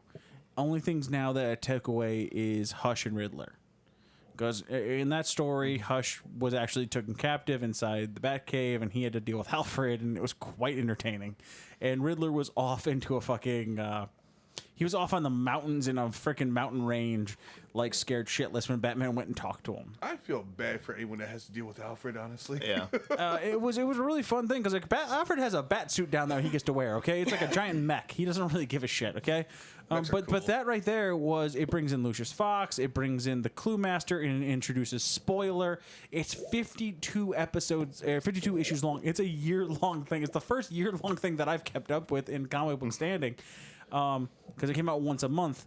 And I say that would be a phenomenal 2-parter at this point because you think you know who's in charge and it's not who it is. But you think you know who's in charge, but that's not who it is. So it takes from Hush, but it already has Hush in it. So you're like, and it opens literally with Bruce Wayne strapped to a broken bat signal with the bat symbol carved into his chest and as it's bleeding. And that's how it opens. You're like, oh my God, they're Quentin Tarantoning the shit. It's so fucking metal. How the fuck do we start? How do we start here, and how are we gonna go from here? Cheto, what do you think? For me, Anyone? It doesn't have to be Batman. It could be anyone from a New 52 era. from a New 52. Yes, I want to see what story do you think DC could do phenomenally? I mean, I'm gonna go like off a little bit, not off, but because this is something I always really wanted to see. Is Blackest Night. Now I know it would have to be standalone, but it's one of because I actually just like it was one of the ones that I found when I was digging through my boxes, and I had them in my car, so it was at work. I was at work, and I had like an hour and a half to not do anything. So I'm like, I got some comics in my car. Wait, why would it have to be standalone? What? Why would it have to be standalone? Why would you? Oh wait, didn't they? No, it wasn't in New 52, but they could do it still. They can incorporate it into that. Yeah, and a different thing. They could bring it into it. I mean, they're doing it with old school stories with like Hush, and they bring it in. They could do it. That's true. Yeah. I meant, what would you like to see them do with the New 52 era? Like, I would like to see them do that with that because I like the voices they're using. I like the characters they're using. It would be entertaining. I agree. I literally just watched the Comic Books Explained. Like in last week, I watched Blackest Night and Brightest Day, which would be a fantastic 2-parter. Right. Because you get to, in Dead Man's already in it. You already got him. Hawk and Dove have been introduced at some point, I believe. It would be phenomenal. I think it would be a great thing. So I mean, yeah, like I didn't even think about that. Duh, we were just talking about Hush, and that was way before New 52. So I guess yeah, like they can make it work somehow. Of course. Agreed. What about Bellheimer? You got one? Yeah, I actually do. I get most of my comics info from Comics Explained on YouTube. That's who we're watching. I love that. Love Roberts. Robert is amazing. Yes, he is. He allows someone with very limited free time like myself to keep up on stories I like. And I saw his little series on the Batman Who Laughs. And It's the first time I've actually wanted to drive to the store and purchase a comic book in a very long time. I will give them to you. I love you, Bruce. I have them all. Air hug. I keep up on them. I do. I have them upstairs. The first issue was absolutely amazing. And I'll pick them up in the car because, motorcycle reasons. But it broke down on the way here. Hopefully it'll make it back. Anyway, I'd love to see that as a animated. I know it's going to be a one-shot, but DC does Dark very well in animated. And I think they could do it really good. And as a huge horror fan myself, I think it would be very interesting to do that as a one-shot, or maybe spin off some more of the horror universe that DC has access to, or does some pretty dark friggin' stories. Like Justice League Dark was a great spinoff. It kept Batman in it to keep it grounded, but Batman was just that background character to make you laugh with. Every couple seconds. Yeah. It was absolutely amazing. I agree wholeheartedly. That would be phenomenal. Like, I almost completely forgot about that one. Like, Yeah. Like, I was, I've been spending my time watching Comic Books Explained at work, like, because my manager won't give me any projects. So, I pretty much, I'm pretty much on like triage duty. Anybody shows up with a problem, I got it. Other than that, I'm watching bowling and like Comic Books Explained. I use Rob's videos along American with dream. historical documentaries. Comistorian. If you can get on him, Yeah, get on him too. I use them for the like silky, smooth, monotone voice because I have insomnia and I start hearing that. I'm like, oh, this is interesting. And the next thing I know, oh, fuck, I got to watch that again. Comistorian's also an amazing one. We've also been in contact with him once in a while. I met him at C2E2. I would like to actually like collab with him for like one time just to talk with him because Yeah. his wealth of knowledge is also amazing. And he's one of those voices that I know can keep up with me because he's so crazy when it comes to like things that he can do. Chris, do you have anyone? The Spider-Verse. I mean, my bad. We did My bad. that. The Venomverse. Well, no. I'm in DC. Oh. DC animated. Oh, fuck. Because right now they did Enter the Spider. They did do Enter into the Spider-Verse, which was great. Okay, that doesn't tell me like they don't have a good standing for anything else yet. So I was saying like, what DC story? If you don't got one, Bird, do you have one by chance? I want to say if you have to think, I can move to Bird. No, I was just joking around to Okay. begin with. I think I got a really true standalone one. Batman Beyond. You know what? That would be a great one as long as they cast the two voices that I want. And which would they be? Oh, come on. You know who the fuck I'm going to say. I know, but I want to hear it. Is one of them Sam Elliott? No. It'd be Kevin Conroy and fucking Mark Hamill. Batman and the Joker. Like, there's no question on who it really is. Right. For Batman Beyond. Yes, because in Batman Beyond, you still have old man Batman. You could still do the Joker, who did show up in the past, who was in, and the current Batman Beyond saga is actually on life support at that point, running a new form of Jokers. Oh, yeah, that's right. That was Tim Drake that became Joker.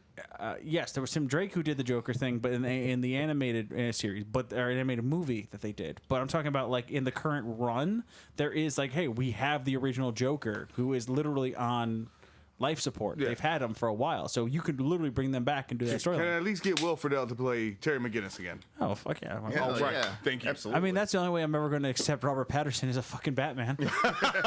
Goddamn sparkly Batman. Hold on, you gotta understand the guy does do fantastic films. It's just If that he moment. sparkles, I'm going to cry. But we'll get to that rant in a minute between me and Cheto. I don't care how long this takes. I'll fucking figure out how this wave file is going to Oh, be. I'm chiming in on this one because I have staunch opinions Bird, on the movies. I know you don't know many stories for DC. I do not, and most of the stories that I do know have been mentioned already. Although I would be interested in seeing the one where Batman does become, like, all those different Justice League members become gods of something or other. Oh, the Justice League God series? Yeah, that does sound interesting, and I think that would be a cool. Actually, with the current staff and roster they currently have in the New 52 universe, plus Lex Luthor still being around and Darkseid being the version of Darkseid that he is, that is a 110% plausible. Like, it is a New 52 story, Yeah. and everyone's still alive to pull it off. That would be phenomenal. So the story you don't know what that is every Justice League member becomes a god, and the most entertaining fact of that one is the fact that Shazam gets new gods, and I think that one is my favorite standalone out of all of them. So a new Shazam movie, huh? Because correct me if I'm wrong, isn't Shazam the power of 7 of the ancient Greek gods? Or Roman? It's what they change the name. They change the names as it goes because they have Zeus in there, but then they got Mercury and it gets Solomon. So they change up the names, but yeah, we're not stupid. We just need a better acronym. Yeah. We just cherry pick history. But as it goes, he actually gets in that one. He actually gets like different gods and extra celestial beings, like Shazam. Shazam, the wizard Shazam becomes one of them. He is his lightning. So Shazam, and on that storyline, can't fly anymore because he doesn't have the flight speed of Mercury anymore. It's just something completely different. It's like so he gets a whole other slew of powers, but he's just as strong, if not more so. And Superman becomes like the god of power because he absorbs part of like Apocalypse's power, while Lex Luthor becomes Darkseid effectively. Ooh, Wonder Boy gets new shit. Hey, freaking, it's pretty cool. Superman. Hey, I will never care about Superman. Flash becomes the god of death. Okay, I will accept that. You have my attention there. Green 'cause Lantern becomes the god of light. That was pretty entertaining. A lot of them were really the fucking Flash good. should honestly, if you follow the TV show, become the god of fucking with the timeline. So Yeah. He did it once in Flashpoint and went, yeah, I shouldn't do that again. but And the CW, let me stick my dick in this timeline. Hey, I need a new story. There's a timeline out there for me to mess with. And there's your new season. Yeah, what's up? Oh, well, that could easily tie into. Doesn't that kind of tie in through the comics to the Court of Owls, which ties into. They already did Court of Owls. Sticking your dick in a It timeline? did. Son, Batman versus Robin. If that's not one you watch, we will watch it tonight. I heard it. It just works. I have nothing else to do to drink and sit here. I'll watch frickin' Batman versus Robin. That was an amazing story. Wait, so not the live action version? No, it's Batman and Robin. No, Batman versus Robin. The bat nipples. Oh, we don't. The Bat credit card. God damn it! That was too campy for me. Yeah. All I right. still meet you. Before we continue Go on, going Chris. off topic, I just remembered like a really great storyline going on right now for the Flash. When we're talking about death and people getting new shit and how they're losing shit. Apparently, the Flash lost the way to run again. This time by the Trickster cutting off his freaking legs. I heard about that. I'm like, wait, how did the Flash lose his Speed Force this time? Oh, the Trickster tricked him somehow and ended up chainsawing his legs off at the knees. Wait, Trickster? You mean Mark Hamill? Yes, the Trickster. I was about to say the best part of this is I just see Mark Hamill, but in his Jay and Silent Bob cockknocker costume with the chainsaw, with the laugh. Just I see Mark. going to town. I see Mark Hamill as Mark Hamill in the Trickster outfit, which happened. I know on the show. I'm a fan of the show. But I see the fact that frickin' Flash could bypass that by using his arms. True, but still, I'm just saying that's like a current storyline for Flash That'd be right now. fucked up. Wow, that'd be a good one. But like, all right, so Shadow. But we'll get on to the DC extended universe now really God, quick because no, this is please something I don't do wanted this. to talk about because there was some news and I haven't had a chance to actually address any of it. So die. Robert Pattinson is the new Batman. Batman's all sparkly. But what they haven't talked about yet is which Batman is he? George Clooney. No, I meant like is he Terry McGinnis? I hope not. That's been the question there because Henry Cavill wants to be A Witcher. Superman for Man of Steel 2. Yeah. He still wants in that, even though they've talked about him backing out. So now, what I want this to see going is I would like Batfleck to come back, but I would like him to be old man Bruce Wayne, and I want them to do the Kingdom Come storyline with Terry McGinnis playing Batman Beyond at that point. So it's too early Kingdom for Batman Come, Beyond. Kingdom Come I would be absolutely would be on board phenomenal with that. because they're already doing, but they've already, here's the problem with it, they're already doing Kingdom Come, which is being done by the guy I can't remember his damn name because all he did was Batman Returns. Do you guys know who I'm talking about? Remember Batman Returns? What, Schumacher? No, not the Val Kilmer. no, what? No, not Batman Returns. Superman Returns. Superman Returns. There's Brandon Routh He's playing him. Superman from Kingdom Come. on Crisis in the Arrowverse. Yeah. Well, no, in the movie that's coming up. No, it's in the Arrowverse. That is absolutely horrible. I never want to speak of it again, and we can move on with our day. Okay. So let's So do. he's playing he's playing Adam and that. Essentially, yeah. Because It's Arrow's last season. They're doing Crisis on. They're doing that's their. Well, it's Oh, not you Cri- mean the it's not Felicity and Crisis Friends on Infinite Earth. variety Let's get- hour? it shouldn't That's be what they're Crisis- calling it. It shouldn't be. It should not be Crisis on Infinite No, it Earth. shouldn't That's a be. whole other fucking story that retcons the entire powers of every single person. That's one of the Infinity Crisis. like that's one that I would like to see, but that's never gonna because I want to see Superboy Prime punch reality. At the same point, the TV universe, the Felicity and Friends variety hour, as I like to call it, I like that. Patent that. That is amazing. That was great. I don't think that's original content. I heard it somewhere, and whoever came up with that, I love you for it, because I used to love Arrow, Me and too, the yeah. Flash is now going into the Iris West, and I'm fucking my sister variety hour. I can't. Okay, we have talked about this on this cast before. I know you guys have never listened because no one has. Yeah. I am not a fan of the Arrowverse at all whatsoever. Because if I wanted to watch someone broody, I would watch, Batman. I want to watch. If I watch Green Arrow, I want to watch someone pull a boxing glove arrow out of the back of a fucking quiver and shoot somebody in the face. Speaking of, crappy TV shows, has anyone seen Gotham? I saw like a season. I watched the first season. You were going to say something about the Arrowverse. Yeah. I watched the first season, obviously, and it was entertaining enough where I'm like, okay, like it kept me invested. Like it was entertaining. It wasn't obviously the greatest. Second season comes around, Which show is this again? Arrow, Okay. and before it turned into the Felicity and Friends hour. essentially, yeah. I thought that was season 3. Yeah, season 3 was when it went to like full Batman mode. And Really? I thought Batman all the way through until I quit it. Well, yeah, but I mean, it didn't have that full vibe. Like, obviously, second season, you brought in Deathstroke as the main villain, but the second season was, to me, like it kept was me good. on. It was good. I enjoyed it. Yeah, very enjoyable. Then the third season, you got exclusively Batman.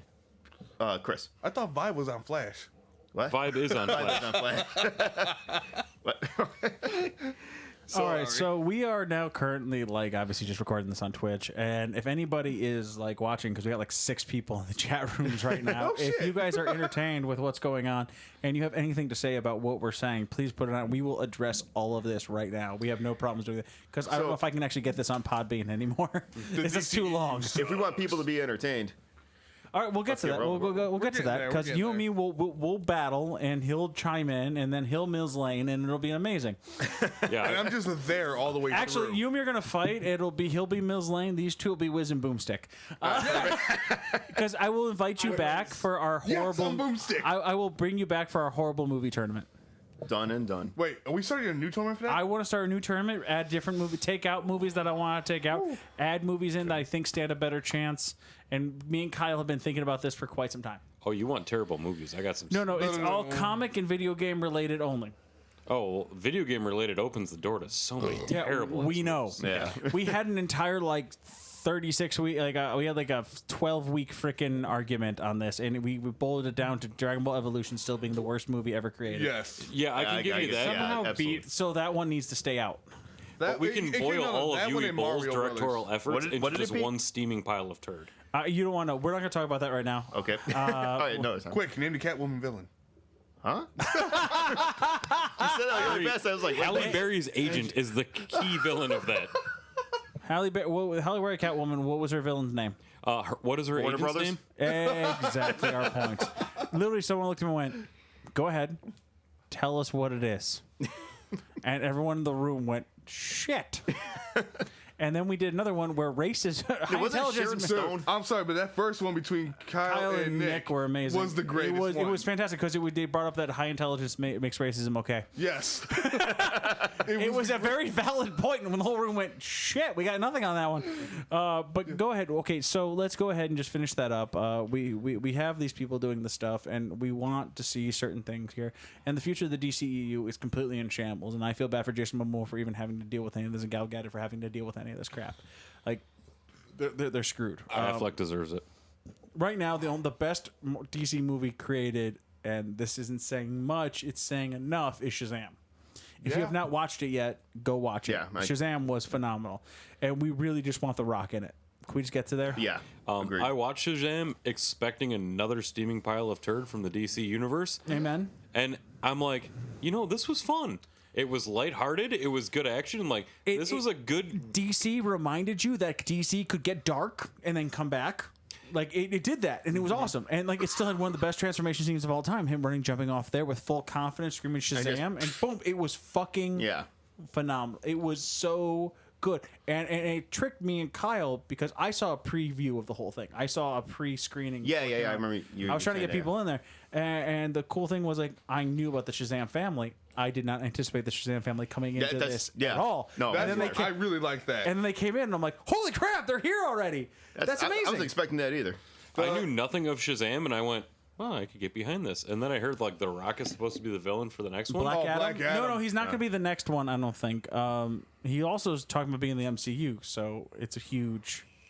Because he's still, and they're talking about like James Gunn is pulling it off right now, and all he had to do is write some pedo tweets. So. Apparently, that offends someone if you don't have a sense of humor. Marvel, we're done with you. Watch All right, I'm gonna go Super, and then you DCU. can understand All right. James Gunn's sense of humor. Okay, I got that. So I want to go right now and ask you, what is your rant about? Give me the topic. change. That's what we were talking about because Hush is the one that really like when we were talking about this, and I said it on Thursday. Like, if you change something enough, it can work. Begin your rant, because I'm pretty sure if you've ever listened to my cast before, I've already done this. I feel like But Bruce go is nuts. about ready to battle you.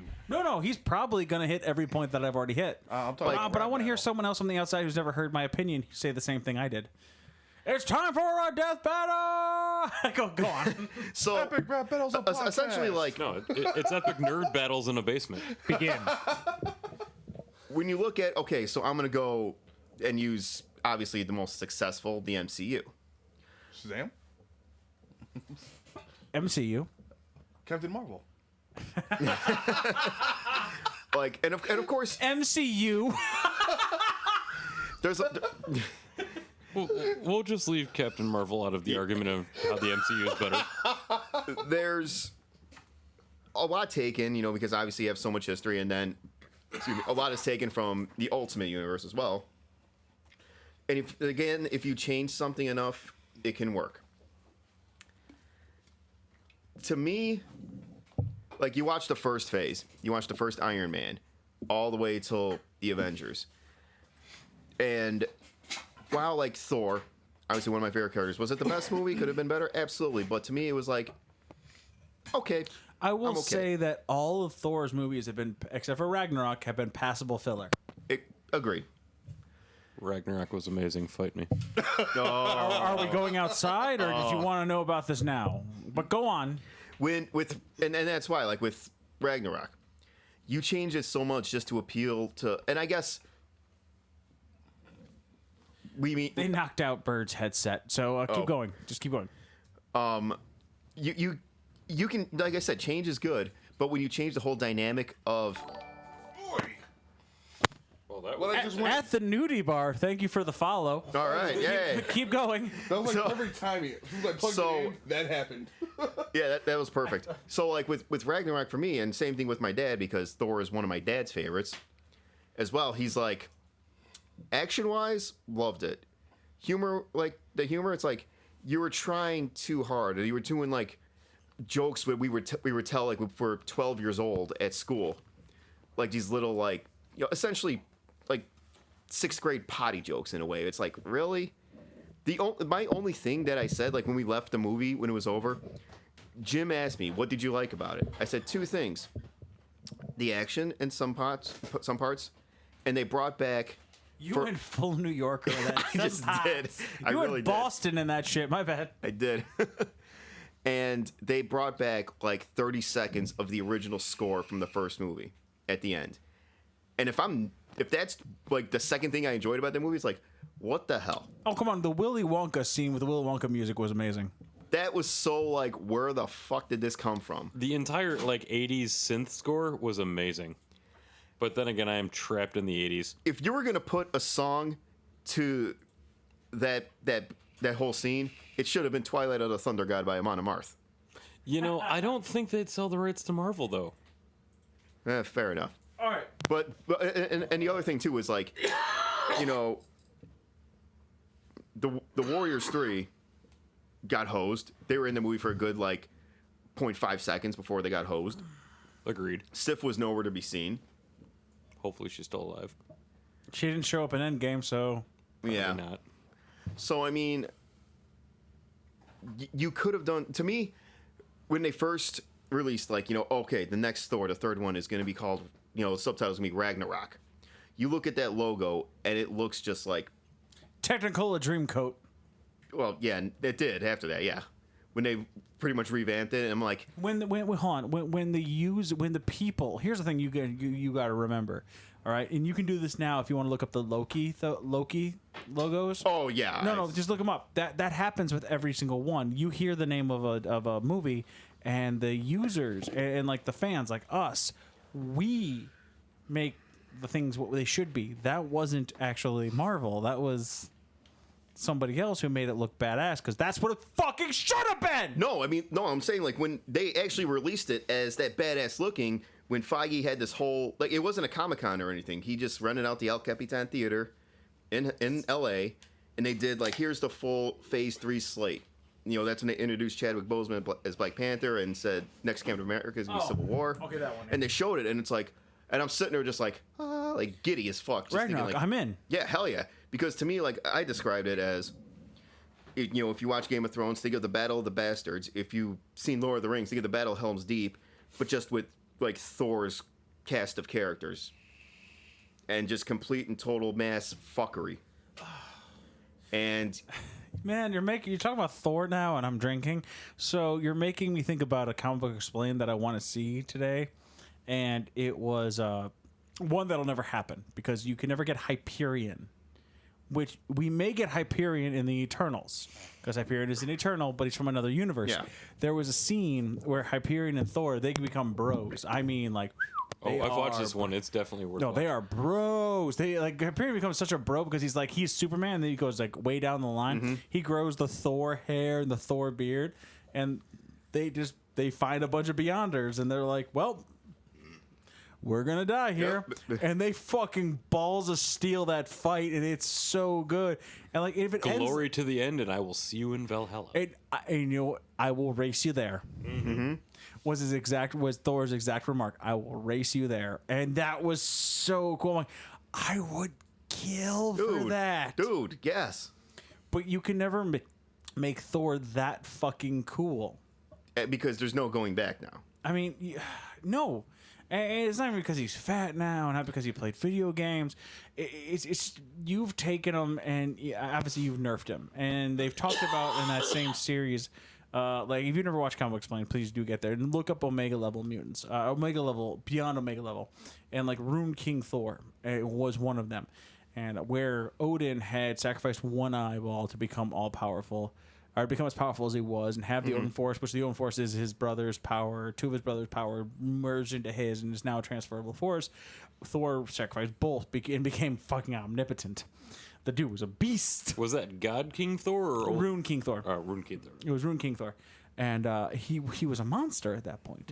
Like, I would love to see that. I would love to see Thor not look like what he is now. Yeah. Like when the closest to like Thor being as badass as we actually wanted was Thor dropping in an Infinity War. In Wakanda, yeah. That was as close as we're getting. That was amazing. I will admit to be 3/4 mast on that one.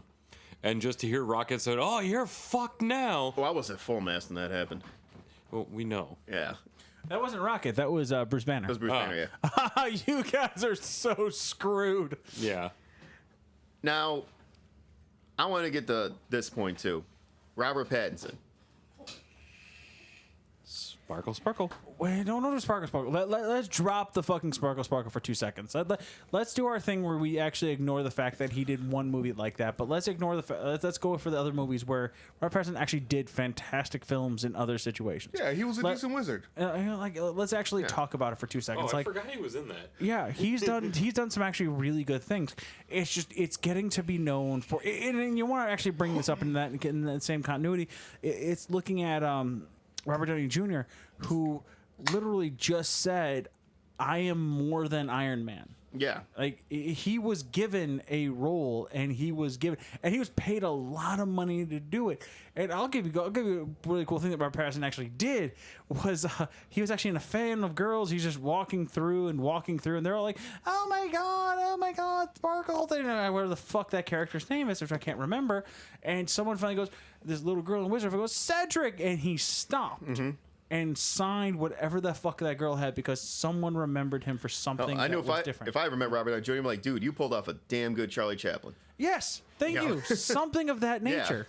Well, you bird? I liked Robert Downey Jr. as Sherlock Holmes. I loved him as Sherlock Holmes. He was good. Okay, Yeah, that was phenomenal. I loved him in The Soloist. I loved him in Kiss Kiss Bang Bang. Oh, dude. My god, he has done There was like some All amazing movie from things. the '90s that was with him, and it involved like ghosts. That he had to help like get to heaven. That was Michael J. Fox. Are you sure? Positive, because I know which one exactly you're talking about. Because they brought I think it was Death. Michael J. Fox. I think you're talking about when Death showed up. No. Was it you talking about the Frighteners? No. Okay, that's what I'm thinking. He's thinking. No. It's like it's a lighthearted comedy, man. Yeah, that was no, not the Frighteners. That was something else. That was with Michael J. Fox. Go on. What do you got, Bullheimer? So I have a very funny Robert Downey Jr. story that comes from my cousin, who I will not name because she actually still actively works in Hollywood. But one of her first jobs when she got out there was working on a movie called The Singing Detective that starred Robert Downey Jr. full drug-induced fucking fuck-upness of his life. And one of her favorite stories to tell about him... Oh my fucking god, Robert Downey Jr. was in Weird Science. I completely forgot about that. Oh yeah. Anyway... Keep going. She's driving him around to his appointments because he didn't have a license and couldn't be trusted to call his own car. And he's hitting on her. And he's like, this is a really nice car. She's like, no, it's not. It's a 92 fucking Honda with 250,000 miles. Shut up and I'm taking you to work. You may be getting paid for this, but I'm getting paid like $8 an hour for this. So shut up and deal with it. You're thinking of Michael J. Fox because I'm looking through his things and there's nothing that discloses in this shit. Let's not forget that he's in Chef. All right, let's get that out of the way. yeah. Oh, that's right. I loved his scene. And he's one scene in Chef. Okay. But to finish my point was that was my impression of Robert Downey Jr. before Iron Man was released. Like, this is the person my cousin called a putz who tried to make a pass on her. And then I saw the movie and I go, you can have her. He was in The Judge. He was Chaplin. He was in Zodiac.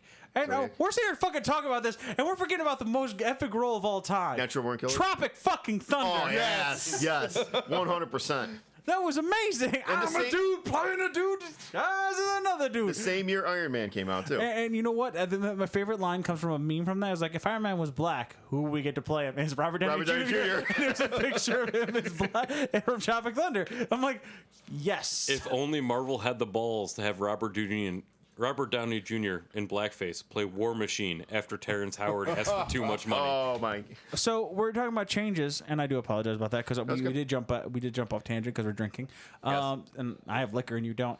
But like we're talking about this thing, and was it like you're talking about the Ultimates, and I think that's where a lot of people get the difference of, and they're like, oh, Nick Fury's a black guy, and they forget that Nick Fury was an old Howling Commando white guy from the Vietnam era. Nick Fury used to be David Hasselhoff. Yes, and he was this, but like, why didn't comic book people complain about this? And the first response was because I read Ultimates, so I know and that his appearance was based off of Samuel L. Jackson. Yeah, exactly, and he was also like, here's the thing.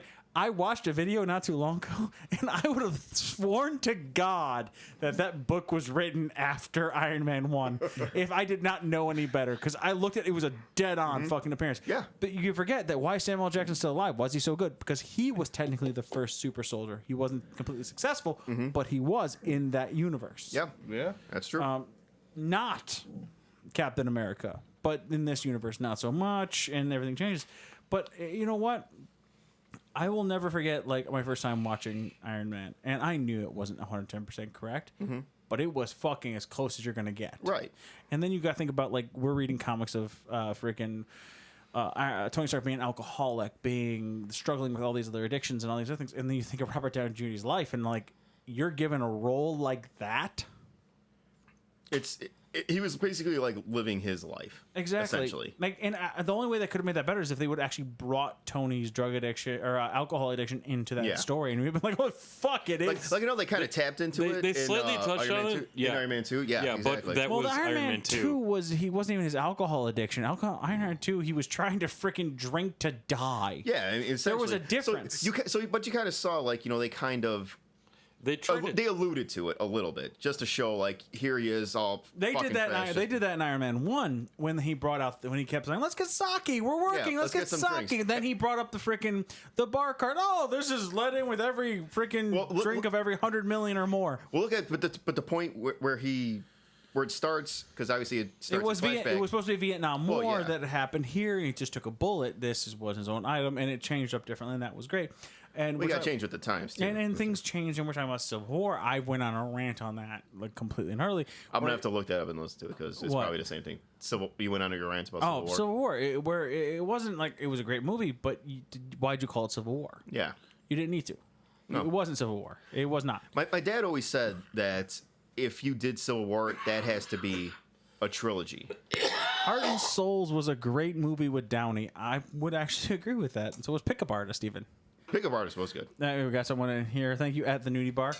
I that's- really don't know who this is, but that's awesome. Usually my followers are one of my friends, but that's pretty cool. Awesome. I'd like to welcome you to the conversation. Tell your friends This- about it. This was supposed to be a podcast, and it kind of my software I tried to extend the time because I didn't anticipate me talking so much, and it kind of went horrible. So I'm just gonna keep talking, and Screw it. Chadow's gonna sit here and drink with me and talk, and everyone else is gonna sit here until Bird just passes out in the chair. I've got a ring. He's got alcohol next to him. We're drinking and talking comics. So keep going on your rant. And it was just, well, that's what I said. Like my dad always said, if you're gonna do Civil War, you got to do it as a trilogy, because there's so much. And I guess their hands are tied because you can only do so much in that universe. No X-Men. No X-Men, Fantastic Four. no Fantastic Four, no Luke Cage. Using his, that was one of the best things. Like he compared it to slavery. At the time, no Ant-Man or Goliath.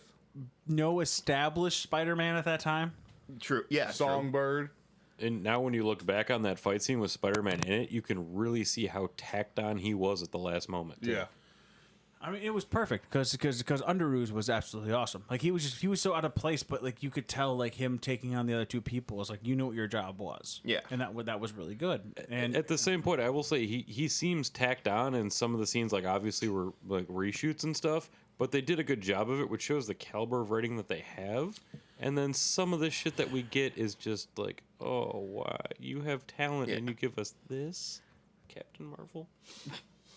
That wasn't terrible, but Captain Marvel with how do I grade Captain Marvel? Fury's eye. Would have Captain Marvel stood if there was no MCU around it? Oh, No. probably not. No. Exactly. no. Most movies No. would have. Now, Thor 1 would have. You didn't need to know about anything that was going on at that point. Thor 2, all you needed was really Thor 1 to understand what was going on. Right. Ragnarok is just burning hell. But if you go back to, you can like it all you like.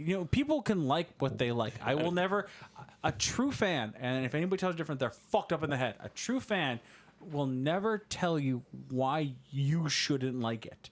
A true fan will tell you why I didn't like it. There's That's my the difference. philosophy with cars and motorcycles. And we've shared Exactly. this. I take your opinion for what it is, and I move on with my day. You say you wouldn't like the motorcycle I want to buy. I like it for the reasons I like it. I will get it at some point in my life. I will tell you why you shouldn't like Ragnarok. You will tell me why you do, and we will move on with our day because that's a difference in opinion, not a reason I should hate you for any reason whatsoever. Exactly. And the best part, because it brings out great discussions like these, where you can just sit here, slam a few beers, and just talk about all the shit that we love. I wish Kyle could stay up late this late and do this. But like that is. But the changes that they tried to make in different things. Iron Man 2, Whiplash. Whiplash was a nobody. It was a Whiplash like Crimson Dynamo, like I pretty was much. about to say the Omega same thing. Red even at that point. Yeah, But essentially. but let's look at life for like two and a half seconds here. They can't even. Iron Man was a fucking C+ fucking hero in the first place. He had a 90s cartoon. That's the only reason anybody knew who he was. I do have a defense of Iron Man 2, and it's not of the film. I enjoyed Iron Man 2. No, Let's I get out of enjoyed the it. way. But no, I have a defense of why that movie was kind of muddled as much as it was. remember, it was shot during the Writers Guild strike during Hollywood. And MCU had a schedule to do, and then suddenly the strike breaks, and it's, oh crap, done. That's what we have. It wasn't muddled to me. It was really played. It was really played well. Like the freaking As This is what happens when I get guests on here that haven't actually listened to what I talk about. So. Well, before you have your rant, I have to say I actually do love Iron Man 2. It's one of my favorite movies in the fucking entire series, and that's why I always have to defend it to people. They're stupid. Thank you. Hold on. Let me talk about this right here. Like the reason why I like Iron Man 2, and I will just give you like 2 definitive scenes, and it was the very character development of Tony Stark. Okay, because people were looking at it like, oh, it wasn't really Iron Man. I'm like, okay, no, it was character development out the ass. It was him sitting on his balcony talking to Fury, and he goes, so you must know my father better than I did. Well, he was a founding member of S.H.I.E.L.D. Excuse me? Yeah, like what? Okay, now there's a life of my father I don't know. And then he's like, my father fucking hated me. And then he goes and listens to his videos, and he's trying to it's Tony, I leave this to you. And literally you see Tony start breaking down, and all the cockiness that he has is now, God, how do I put it? It's now like, you know what? I am this fucking good because my dad believed I would be. And I may not be Antonio Stark, but I will be. If anybody's read that fucking book before, God damn, that was... Watcher 417, I think it was, somewhere around there. 427, like I think it was. Fucking genetically engineering a Stark baby. Fuck. That was such a fucked up storyline. And you know what? For me, like, you know, if I'll watch something, like if there's like Iron Man 2 when I first saw it, I was just like, yeah, okay. And then I watched it a few more times, you know, over the past couple of years, and I watched it, I'm like, hey, you know what? It's pretty good. And that's why, like, I'll give things like a chance, like go like, you know, like Civil War. Iron Man 3. Oh. I have an irrational love of that movie. I cannot defend the movie at all, but it was the last movie I saw with my father. That's the only reason I have fond movies. It is a terrible fucking movie, but every time I watch it, I get that warm, tingly feeling inside. But I would. That's what these movies do too. I would much rather watch the previous movie that I watched the day before with him, which was Pacific Rim, because you know who doesn't love robots fighting robots? But it was either the dumbest awesome movie of all time or the awesomest dumbest movie of all time. Just don't talk about the sequel. What sequel? Exactly. Wait, it had a sequel? Apparently. Read the comics. The comics are pretty good. Okay. But and they have an awesome fucking like mecha line. But going back to Civil War, though, it's like you have these like you have like friends essentially, like, you know, this team that are fighting each other, but hey, this is all a big joke to us. Like, no, like you're like, why are we doing this? But we're doing it anyway. I feel this way, you feel this way. We don't want to fight, but here we are. We're gonna have to. Let's crack a few jokes about it. To me, like I was just watching Winter Soldier a couple of nights ago. Really good movie. Very good movie. My favorite, one of my favorites in the MCU. Probably my favorite. Winter Soldier is the best written MCU movie with the best character development and changes that could be done to a character, bar none. Yes. Stuff.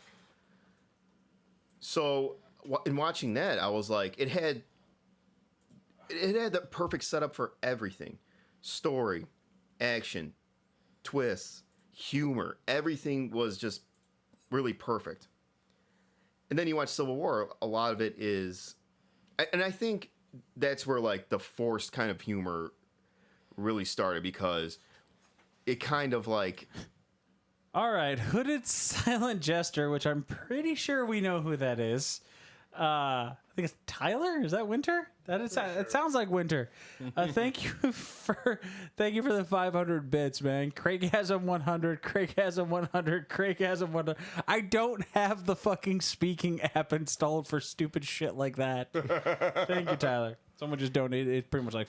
I honestly gotta think the only point of Civil War was just to really Who cares how much it is? It's Black Panther. No. I was explaining what bits were. yeah. Okay. And I have Endgame that I need to download so he can watch. Ooh. Yeah, and yeah, to introduce Black Panther as well. But I think that was also to set up everything coming. Like when you watch Phase 1, like everything was essentially setting up for the Avengers. Civil War was really like that last really, really big one until you got to Infinity War. Can we talk about that for like 2 seconds? There's something I kind of like, so I wanted to like bring up. In the comics, Steve and Tony were actually friends. They were friends. Like you can see that. In Avengers, in the MCU, I don't see that. They never were. They were more of competitive rivals and a difference of Like, ideals. Yeah. well, no. Tony was more of a freaking like. Tony was a player. Okay, I don't mean like you think about the board game of life. He wanted to lead the Avengers and he wanted to be this great person, but he knew he couldn't do it without Steve. Like True. Steve was that person to rally around. But then too, like you always had like they always touched on Tony's relationship with his father. Like it was never the best thing because you hear like certain little things. What the What fuck? the hell? I thought that was you at first, Bully. No. Thank that's you, not me. thank you for the hosting with the one viewer, Tyler. I was like, Bird, what the hell did you just do? If I was going to do an oh yeah, it would be the Macho Man. Oh yeah. Dig it. I love that button. That- I love the fact that I put that on there because no one ever hears it but me, so it's okay. When you look back at like anytime Tony like brings up his father, it's always like negative. And when he brings up, and I'll never forget this line in the first Avengers movie, where he says, "God, that's the guy my dad always bragged about." He always felt like he was second best, pretty much, to Steve in that way too, because his dad looked at Steve as the super soldier, the top person. No one's ever going to be The greatest man of all men of all time. exactly. And then what does Tony say to him? Everything special in you came out of a fucking bottle. Yeah, like everything special about you became out of a fucking bottle. Yeah. I know. I'm yeah. not good with my But- exact quotes. But if you look at like the life of that one, Tony then built an entire established life around that, and he felt it necessary, which, you know, at that point it was perfectly with the Tony's thing. But we are still flowing off tangent for like True, yeah. changes. When do we not go off tangent? A lot actually. Like, I feel like, This is my first time I sat down with Cheto in a long time to talk about comics. That's true, I mean, yeah. I feel like going off tangent is our thing. And I'm here, which is just, I introduce a level of clusterfuckery to any situation, so. Essentially that too. Bird, your input? I have a point every now and then. But if you think about the changes, you know what scares me is the next Black Panther movie. I'm not gonna lie. I didn't like the first one. Okay, hold on. And I will Really? say, I can give you an actual reason why I don't like it. I still say it's a good movie, but I personally did not like it. The first Black Panther movie. How do I put this? It had some really good like points in what it was trying to do. I believe it misrepresented Killmonger Yeah. of what he was supposed to be from the comics. And Chris, can you turn his headset, please? Whatever you did, Turn. turn like spin it. Whatever you do. Plugged it in. I know. You plug it in all the way because it's not in all the way. Thank you. That's better. Whatever. It was fucking with mine. How's that sound? I could hear. I know it's better for me now because it was like in my ears. Yeah. Effectively, what Killmonger was supposed to be as strong and as smart as T'Challa. Now, if you think back to Black Panther, Shuri was effectively all of the intelligence of Black Panther rolled into another character. Yeah. They like, oh, Black Panther is super intelligent. No, he's not.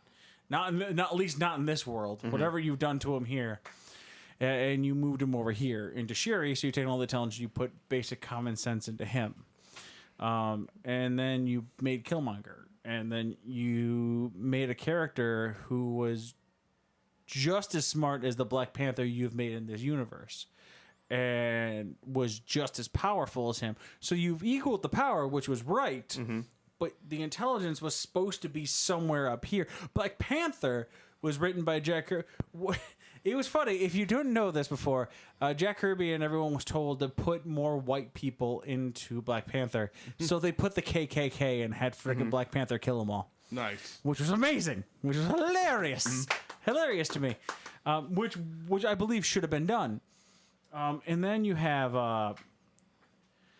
now you have the next one that's coming up. It was good. There was a lot of CGI in it that I didn't like. It was way off on a yeah. lot of it. Okay, there were like the fight with him and Killmonger at the end would have been fantastic, but they fucked up the animation so hard. But the next one coming up is supposed to be Namor. Namor, yeah. Isn't Michael B. Jordan supposed to come back as another villain in Black Panther? I really hope not. Did anyone not see those news reports about that? Like him and like somebody else were supposed to come back as another villain? My main problem with Black Panther, aside from some other gripes about it, was they finally made a compelling villain for once that they haven't had in a while. Granted, it was the standard Marvel same versus same degenerates into a slugfest, but I could actually like get behind. Thank you, Tyler. Keep going. Yeah, I could get behind Killmonger's. I could understand his motivation, and that's what you want as a good villain.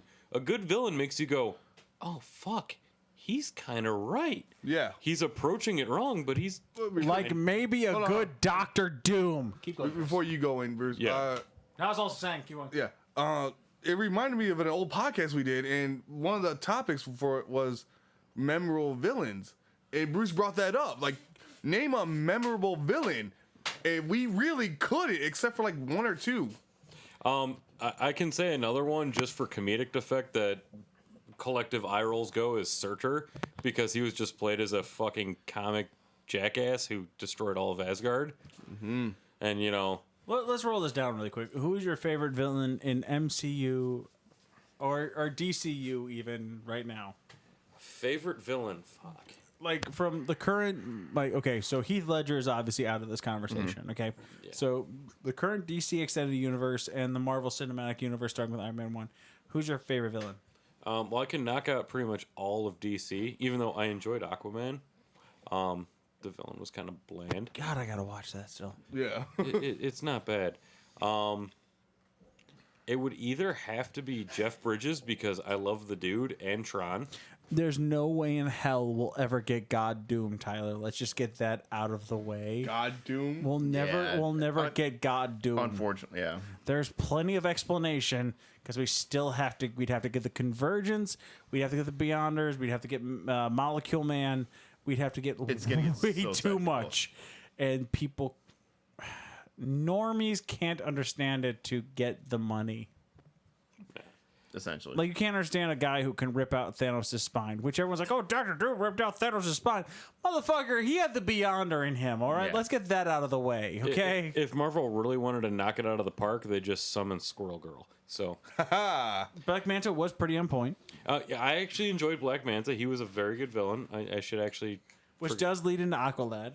I forgot the fact that Black Manta was in that movie because he got cock-blocked and cut off so short in it, and then we got Ocean Master, but Willem Dafoe was good in there. But yeah, for memorable villains, like Marvel doesn't have a lot, and that's primarily what I enjoy. Killmonger's a really good one. Jeff Bridges in the first, because that. And then my favorite, not really a true villain, but definitely a player in the background, would be the Collector. Ooh. Because he plays that part so well of just being kind of a weirdo, and plus he has captured Howard the Duck. They have some great villains that they just don't use. I'm talking of used in the MCU currently. Okay, no. Like Winter Soldier was awesome, but no. No, it's they fucking- make great villains, and then they then kill they them. kill them! Exactly. Cheto doesn't have to be alive still. No, I'm gonna do actually like, because I really got two. Like, you said either Mr. Mind and Shazam. They said that's why they set up Mr. in DCU. That's why they set up Mr. Mind and Shazam, which nobody knows who Mr. Mind is. I've never read Shazam a day in my life, and the first time I was exposed to the character was the movie. So take my ignorance at what you will. No. Don't worry. People who read Shazam don't remember who Mr. Mind is. That's true. I would have to say definitely Zod in Man of Steel, because I love Michael Shannon, and he just played with such intensity. Like You got bodied by that dubstep. he like when you want to talk about like villains with motives, like wow, he could be right. We know who Mr. Mind is. That's why we talk about this stuff. We know who Mr. Mind is. I'm saying like the normal schmuck that makes these movies profitable doesn't know who Mr. Mind is. Oh yeah, Bird doesn't know who Mr. Mind is. I have no idea. and You're the normal schmuck. honestly, like I would, because like you said, like the top tier. You look at the MCU movies, like the top tier villains, they're either forgotten about, or they just same thing, kill them off. So, one for me, and I know it's going to be like totally unexpected, but it's Alexander Pierce and Winter Soldier because A, Robert Redford's a badass, and then B, he just it's Robert Redford, and he did it well. But then that just shows that there's no big standout villain that's gonna make you go, holy shit, this is one badass motherfucker who's gonna fuck some shit up. You can, I mean, to a point you can say Thanos, but then that's a whole discussion for another time because that's I'll break my mic stand on Thanos. Yeah. That's why I'm like, yeah, well, that's what everybody's gonna go to, like the big bad, like. Unless well, he's no, questing for the love of death, I'm not interested. don't. Another conversation on Thanos. So I mean, Trigger. and that's the only thing I can really go with. I mean, because I would say Crossbones, but they did him dirty. Because same thing, he could have been awesome, and they killed him. He was a bit player. The other guy who coincidentally is still alive and probably will never appear in the MCU that I love is Sam Rockwell as Justin Hammer. Because he was just like, I'm kind of a normal guy being diet Tony Stark, and, well, I'm kind of an idiot, so let's just steal someone smarter than No, me. he'll show back up because Tony Stark's dead, so he'll try to take over all the defense contracts. So Pepper Potts will at some point come in there while Spider-Man has to try to take over that because Peter Parker will have the big Peter Parker Industries. at some point. I really want to see, like, the hammer dance again that he was doing. We don't talk about the hammer dance No, because we don't stop. Hammer time. Chris, who you got? Is it as bad as the spider dance in Spider-Man 3? Who'd you say? I threw in Justin Hammer recently, Okay, before that. Killmonger, and then Jeff Bridges as Ironmonger. Okay, because you didn't say Ironmonger at all. So Yeah, I just I'll said Jeff Bridges, the Ironmonger. All right, so that was a good one. That set up the entire MCU, so that's phenomenal as a villain at this point. He was believable, properly motivated, and He was a white dude with riches in America. That is totally believable. yes. Yeah. And you say And he wants to usurp the Zod. company. Zod and Alexander Pierce. okay, Does the Venom count for the MCU? yeah. Well, he's not. He's an anti-hero in this situation. Well, I'm not saying Venom himself. I'm just saying from the movie. He's an anti-hero in that movie. If you watch it, Yeah, I've watched it with you, man. I don't remember. Like he was an anti-hero. He definitely wasn't a villain. Well, no, I'm not saying Venom himself. I'm saying does the Venom? Oh, the movie? Yeah. Oh, sure. Go ahead. I'm saying does that count for the MCU? No. Okay then. I see what you mean now, but like, no, that wouldn't count. All right. If anything, I would have to say because I can care less honestly about everything for DCEU. We know that Venom isn't part of the MCU. He's talking about from purpose of my conversation. Yes. Yeah, I can care less about anything from the DCEU. In my book, Superman's the fucking villain in DC. But anyways, Goddamn Batman. but I would have to say for Marvel, honestly, Killmonger was one of the better villains that ever came out, as well as the more recent one from Spider-Man: Homecoming, which is Mysterio. I forgot about Vulture from. I forgot about Mysterio too. Actually, Mysterio was actually really pretty well played in my book. I thought it was kind of hammy because it was like I just another got it. guy Tony Stark pissed off. Yes, but- he played. It Well, was played by. let's think about Scorpion, who just came into play at the end of Homecoming. Homecoming. You mean Far From Scorpion just Home? came into, no. The Far From Home was the second No. one. Homecoming. Homecoming. It's the first one. Because pretty much Scorpion was talking with Vulture at the end credit Yeah. scene. Yes, But like I forgot about Vulture and Tyler because Sony property. because he's Batman. Exactly. I will always see him as Batman. But another character with good motivations, like, dude, I just bought all as this a shit. 33-year-old father. I sided with Michael Keaton a little bit there. Yeah. Not a little bit. I wanted to see Michael Keaton win. The correct answer is to always side with Michael Keaton. You hearing that, Shadow? The way you do it- Birdman. Because he- Batman, Birdman was amazing. because Vulture. he whispered all the time, "I'm Batman." I believe. You want to him. get nuts? Let's get nuts. But honestly, I do think Mysterio is really well done, and I would have to say that he's pretty much up there for me as top villain. One of the That top is villains. another villain right there that was changed but done right. Yes, Exactly. Yeah. from what you remember. Crystal 9. Killmonger and Mysterio. Well, what's your reason? For which one? Well, you said Chris stole yours for Mysterio. Like, Well, yeah, it was Killmonger and Mysterio. I agree with Bullhammer's point that Mysterio, Yes, or Tyler, we all want him to win. that Killmonger was a villain that like he had a point, and that's rare, especially in a lot of it. Just not just in Coming out of white America's mouth, that is weird. Let's be honest here. We're all white America. Chris, you're slightly tanner, but you act pretty white. So Wow. Shadow, like you're Mexican by association. I'm very. I don't know who's more insulted, you or me. Oh, right now. We'll do a podcast on that another time. I know more. I have a Spanish than he person does. that'll come on and yell at me for that comment alone. Honestly, just eat shit right now, Go ahead. Bullhammer. Go ahead. So you said Mysterio and Killmonger. Killmonger. Like Killmonger had a point, and he was a villain that like he was meticulous, which I really liked. He had a plan, whereas a lot of these villains, the movies that you've dragged me to, they just seem like they just show up and decide, this seems like a good place to destroy. I'm sorry. Those are movies that we need to go see, and those are the movies. That's the villains they wrote. I didn't know till I got there that was the shit I was going to watch. I know. I'm not saying that that's your fault. I'm just saying that a lot of the MCU or a lot of comic book movies or just movies in general seem to have that villain that's just like, well, I'm here now. You're all going to die. All right. So I guess since I started this conversation, Ultron's not memorable, but you just because he's so iconic, you just honestly can't forget him. all right. So I guess Played by a good voice actor and gone to terrible waste. so. My favorite, and this is even I said this on the cast before, was Red Skull. Yes. Red Skull did an amazing job, and the fact that I called the fact that he would come back for Endgame is still amazing. Like I wanted him to come back for Endgame. Red Skull was memorable because not only could you hate him in the movie for trying to destroy everybody, you could hate him because he was a Nazi. Yeah. Like that was amazing. Like we can hate him in real time, That's true, yeah. but he was also portrayed like I can't Hugo remember- Weaving, very good. Thank you, Hugo Weaving. Yeah, Hugo Weaving. I was trying to remember his name to save my life. I'm like, God damn The it. man who has been in so many of our favorite The nerddoms. fantasy movie. He did such an amazing job. The guy who played did. Executioner as well.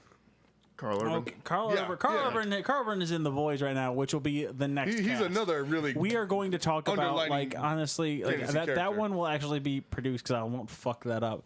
If you want to if you want to Best go actor who can't catch a break, Carl Urban. no, he can catch a break.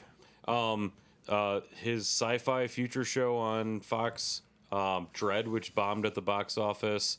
So hold on, time But out, that was time still out, an time out. accurate portrayal of Dread, Time out. though. You're talking about movies, and you're talking about money at that point. Okay, if you're talking about fantastic jobs done, no, he's Carl Urban acting, does yes. amazing Yes. work. Okay, I'm not calling him a bad actor. okay, I'm just he's saying. put in. He is the Nicolas Cage of fantasy movies. Okay, Yes. Yes. all right, because he did fucking Doom. All right, we don't talk about Doom anymore. All right. I don't think anyone talked about Doom when it came out. I did because it was played on my ship in the military and went, what the fuck am I watching? I'm not gonna lie. Which is how I watched Dragon Ball Evolution. I will not lie Sorry, about I didn't this. jump off. No wonder you hate your experience thought in the about it. Navy. I actually enjoyed Doom.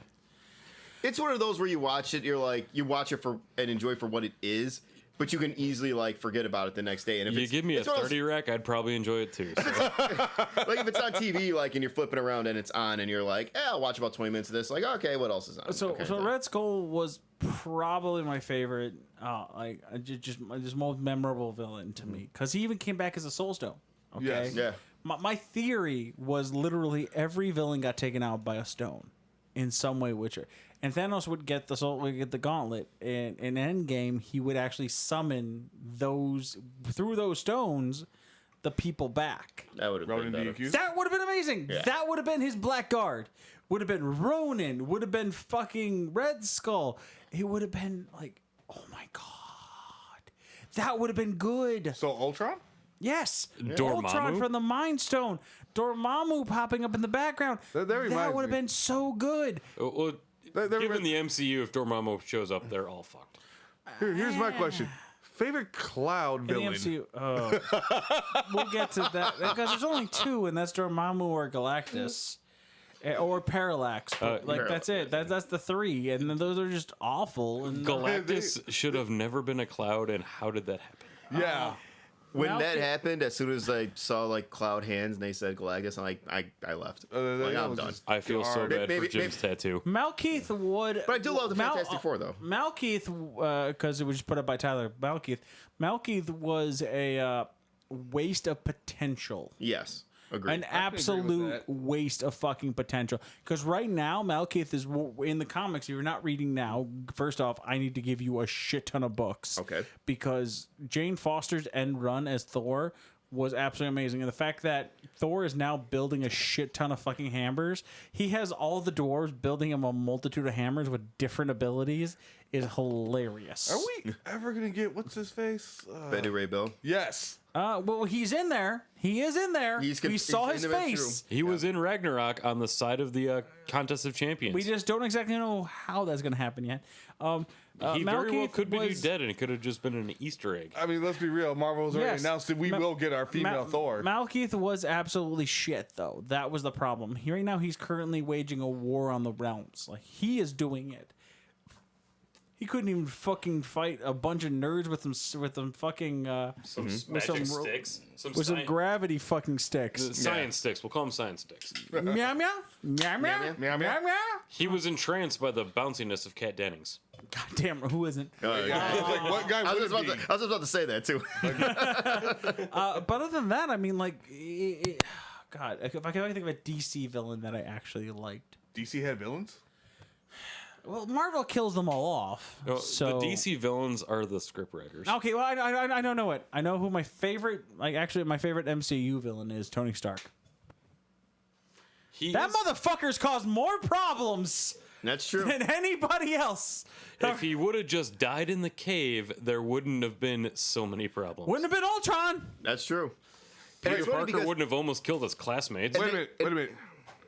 Since Tony Stark's got a daughter, does that mean we have future potential for Avengers: The Next Generation?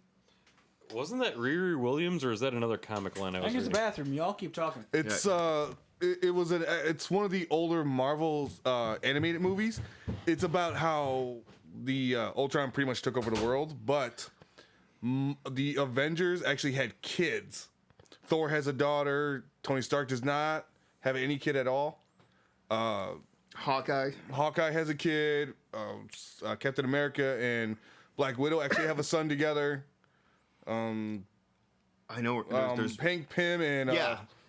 And Hope Van Dyne. and, yeah, they have a son, and the one they allude to that you should know off the back who the parents are is the Black Panther's kid, which is him and what's her fucking name? Storm. Storm's son. They're like, wait, when did he and who? It takes like 2 rewatches for me to Yeah. actually caught that. And they're both out of Africa originally. So. Yes, and in actual storylines of the comics, she does become the queen of Wakanda. Yeah. Him and T'Challa get married. Yeah. And I think they can kind of like allude to that too, especially now that they announced the shows on Disney Plus, because Yes. you already know they're gonna have the Hawkeye series with Jeremy Renner, but it's also gonna introduce Kate Bishop.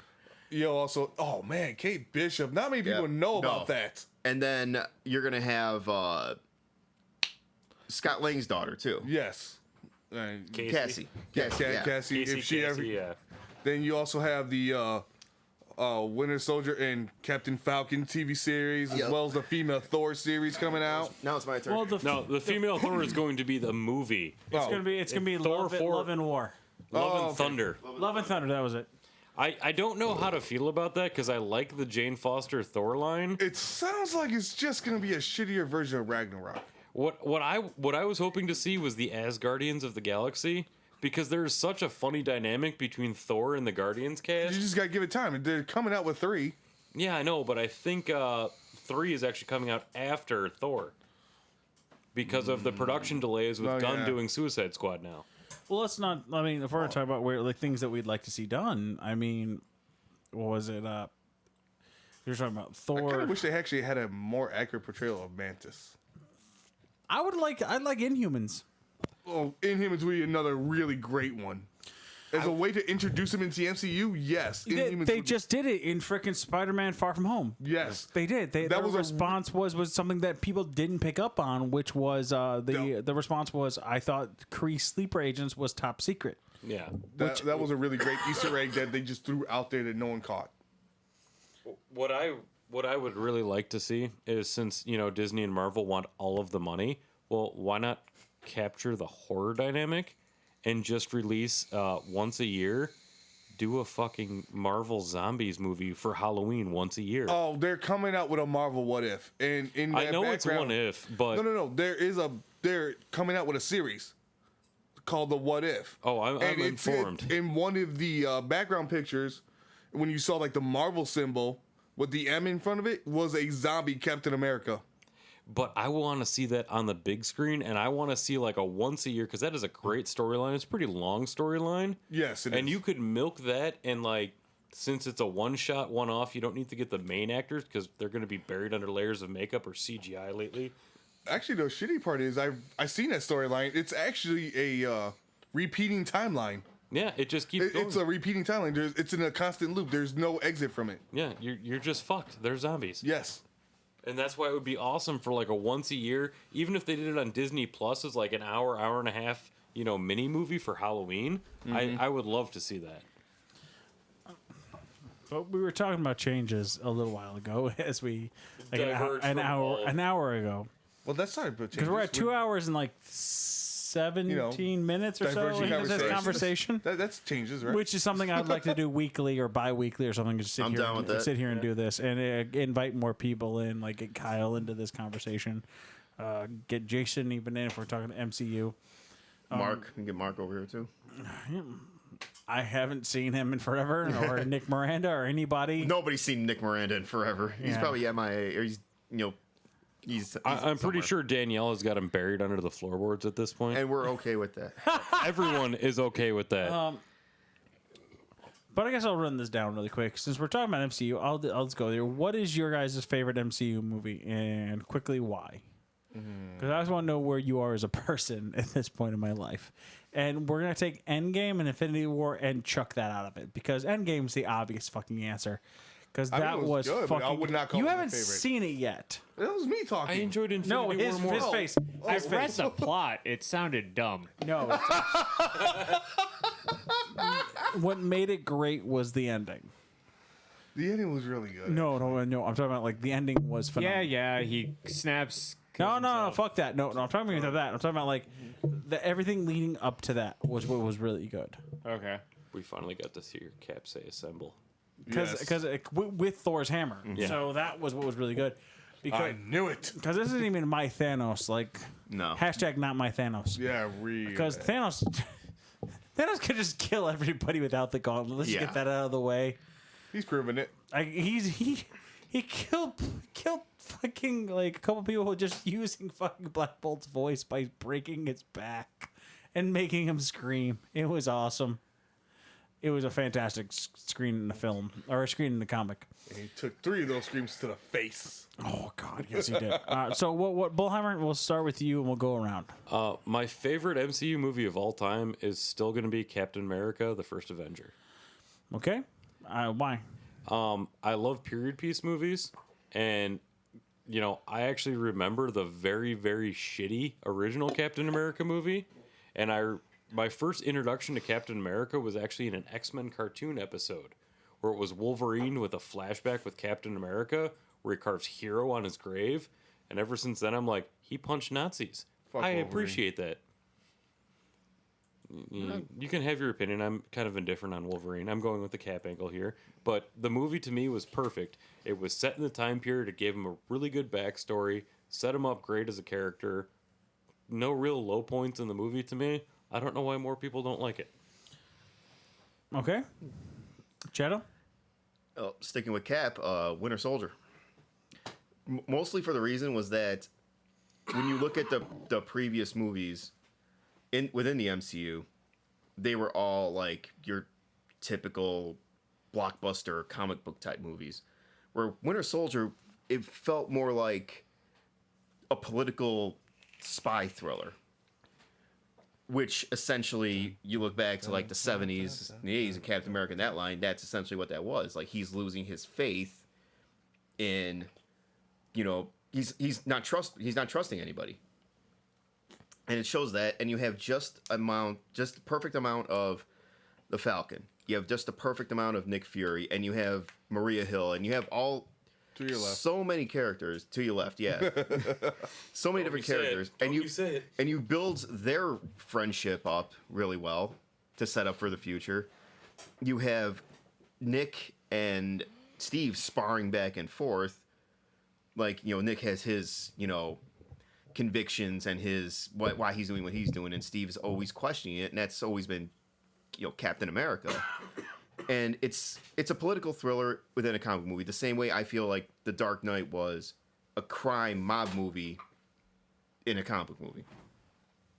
That's just how I feel. Like it's the different genre that you can't like. You of course it's gonna be put under.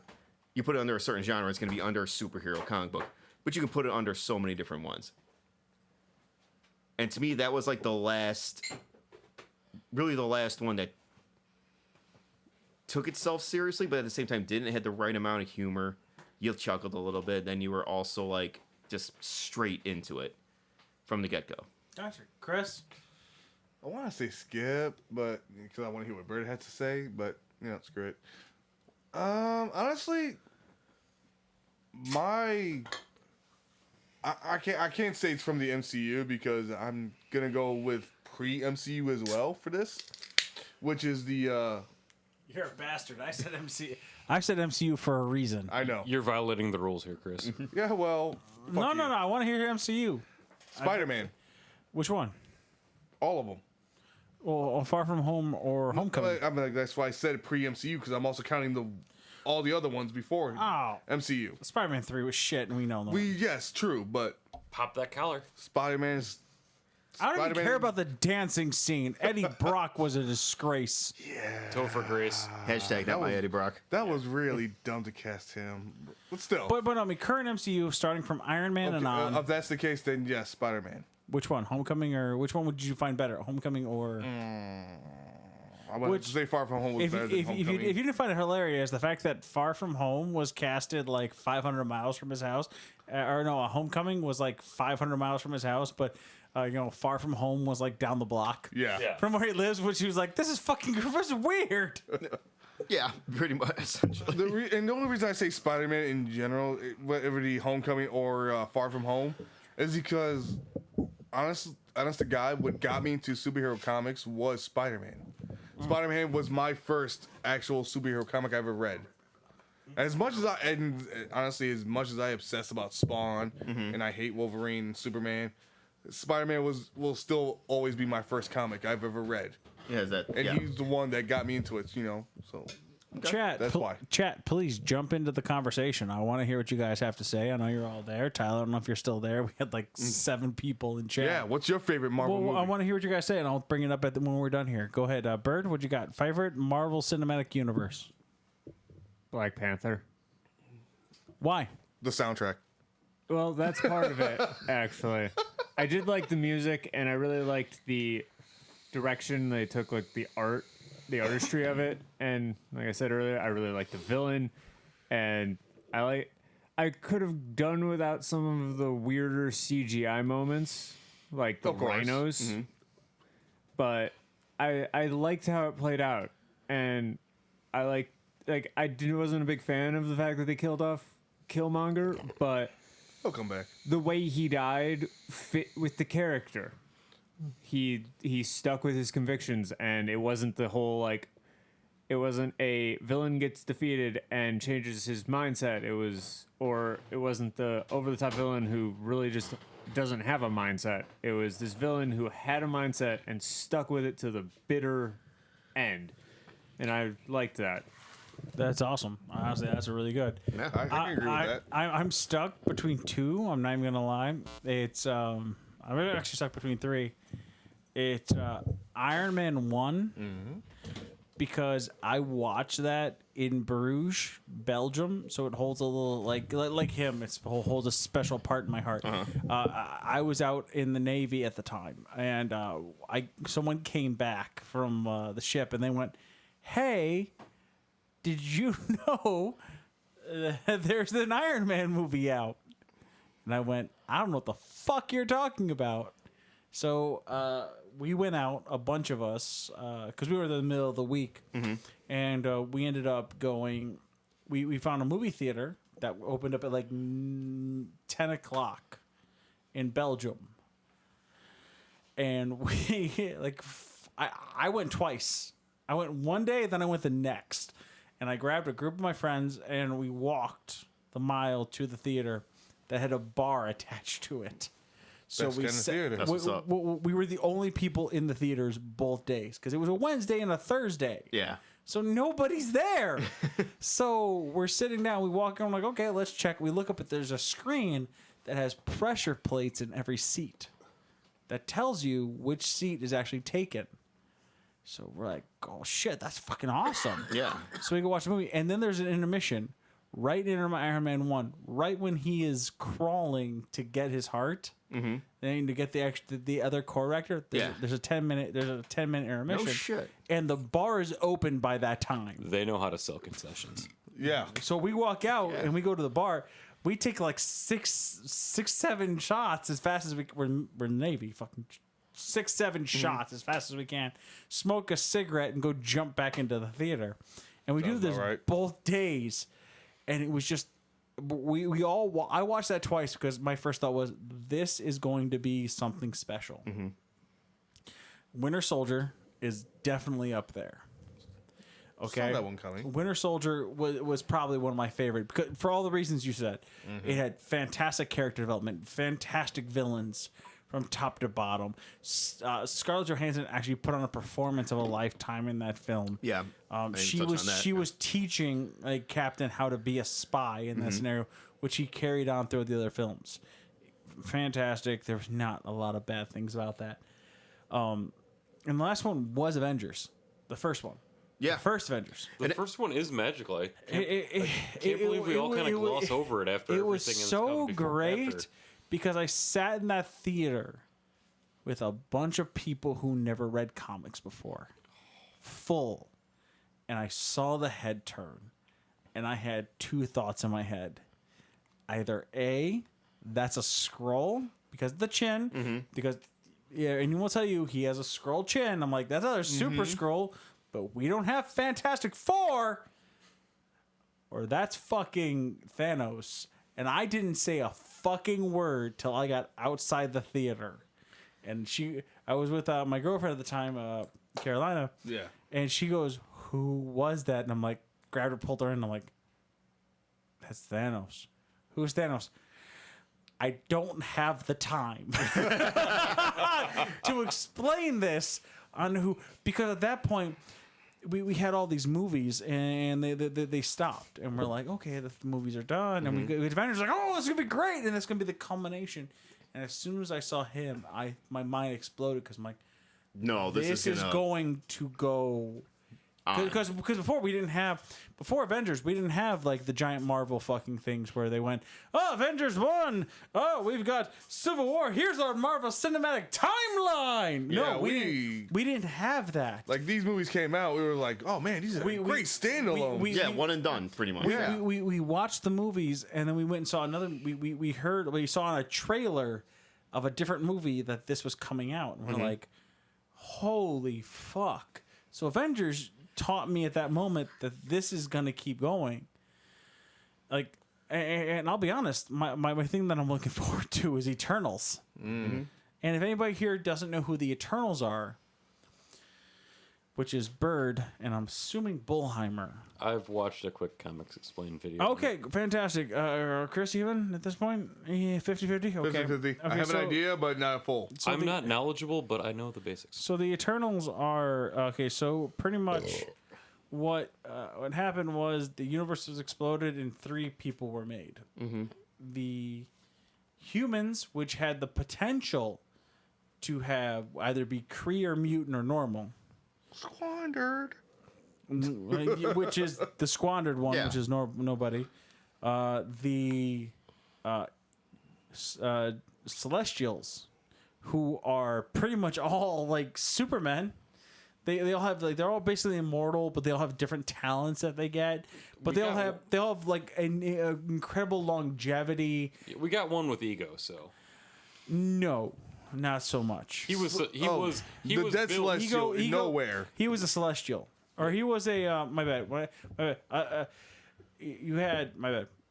You had the humans. You had the Eternals. Ego was a Celestial. Yeah, you said a celestial. That's My what I'm apologies. saying. I screwed that up. He was a Celestial, and those are a whole other bargain bin of what the fuck. Yeah, because the colony of nowhere was the head of a dead celestial. Yes. Or eternal, correct? Exactly. It gets Celestial. Celestial, and that's where it gets fucked up from there. Celestials will be another topic of conversation of where you have to bring in the Kree and everything else, and where you're Aren't so they technically confused. already there? Yes, but the Kree have already been brought up, but you're so fucking confused on what the hell they're supposed to play, and you've talked about Kree and Skrull and Captain Marvel fucked up the Skrulls. I'm like, so so who's the villain again? Skrulls or Yeah. Kree? I'll say this one time writers. because The writers are the I villains. haven't had a chance to say this yet. Everyone's like, "Oh, the Skrulls are the good guys, No, and the they're not. Krees are the bad guys." No, they're No, No. this is not like it's not North Vietnam versus South Vietnam where you have like the horrible people and the fucking bad people. This is literally supposed to be Stalin versus Hitler. Okay, that is how bad the Skrulls and the Kree are. Yes. but that has irritated me beyond no end. I walked out of Let that it out, movie. Bruce. I was with Just let it out. I was with Mark. hadn't had a chance I was with yet. Mark and Val and Jim, and we walked out of it. And Mark literally turns to Val Whoever's and Jim. ears have this up, I apologize. Thank you. I had to move my headphones. No, not you guys. Fuck y'all. I meant them. Okay. No, and Mark, we're walking out, and Mark turns to Val and Jim, and says, "There's two things Cheto's gonna yell about when we walk out of here: Marvel Yes. and the Skrulls." Yes. I get, Which we did both. and I walk out. I throw my empty bug of popcorn.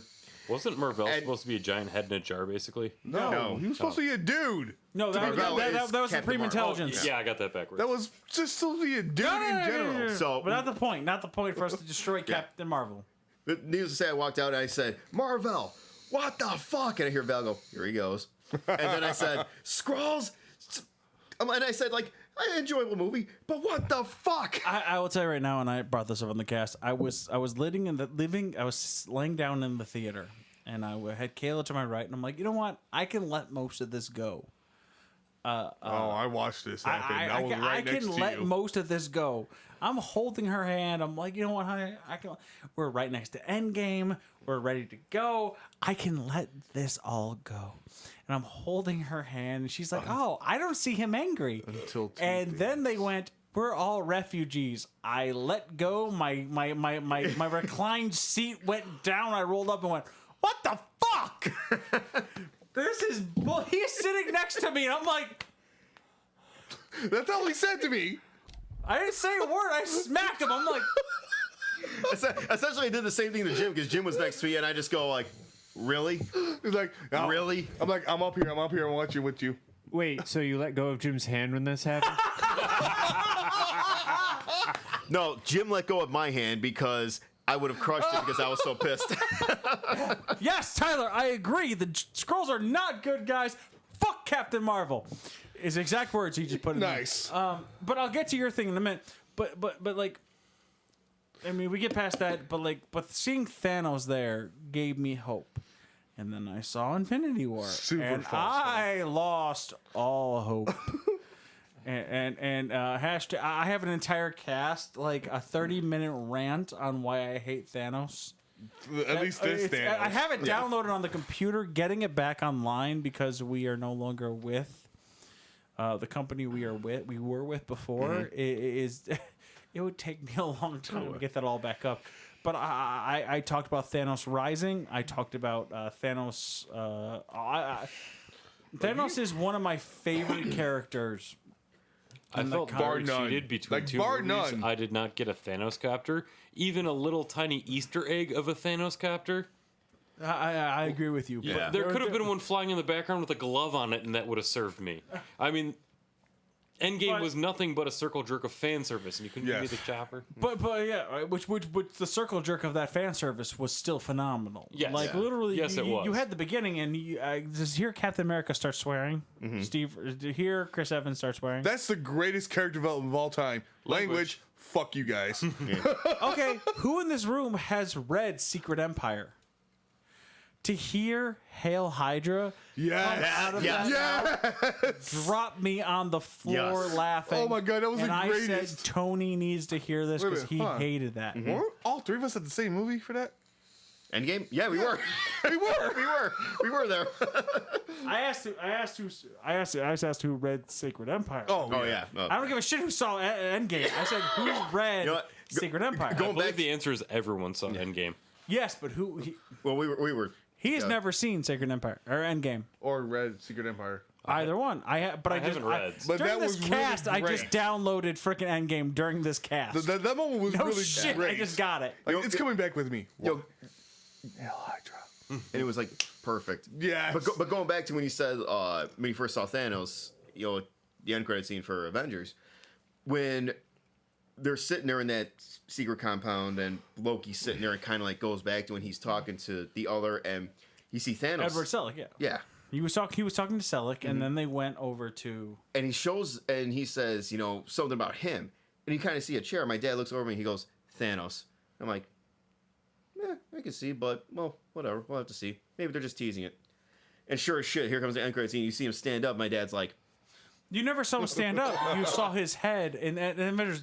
What you saw was the head turn. well, And no, that's before all that, because you saw, you like... never he- saw Thanos stand up. Yes, you did, because he puts his hands down like this and just kind of stands, and then he just bows and says... I believe that wasn't until Age of Ultron where he puts his hand in the Infinity Glove. Yeah. Well, no, that's what he did in Age of Ultron. No, but he stood up. never.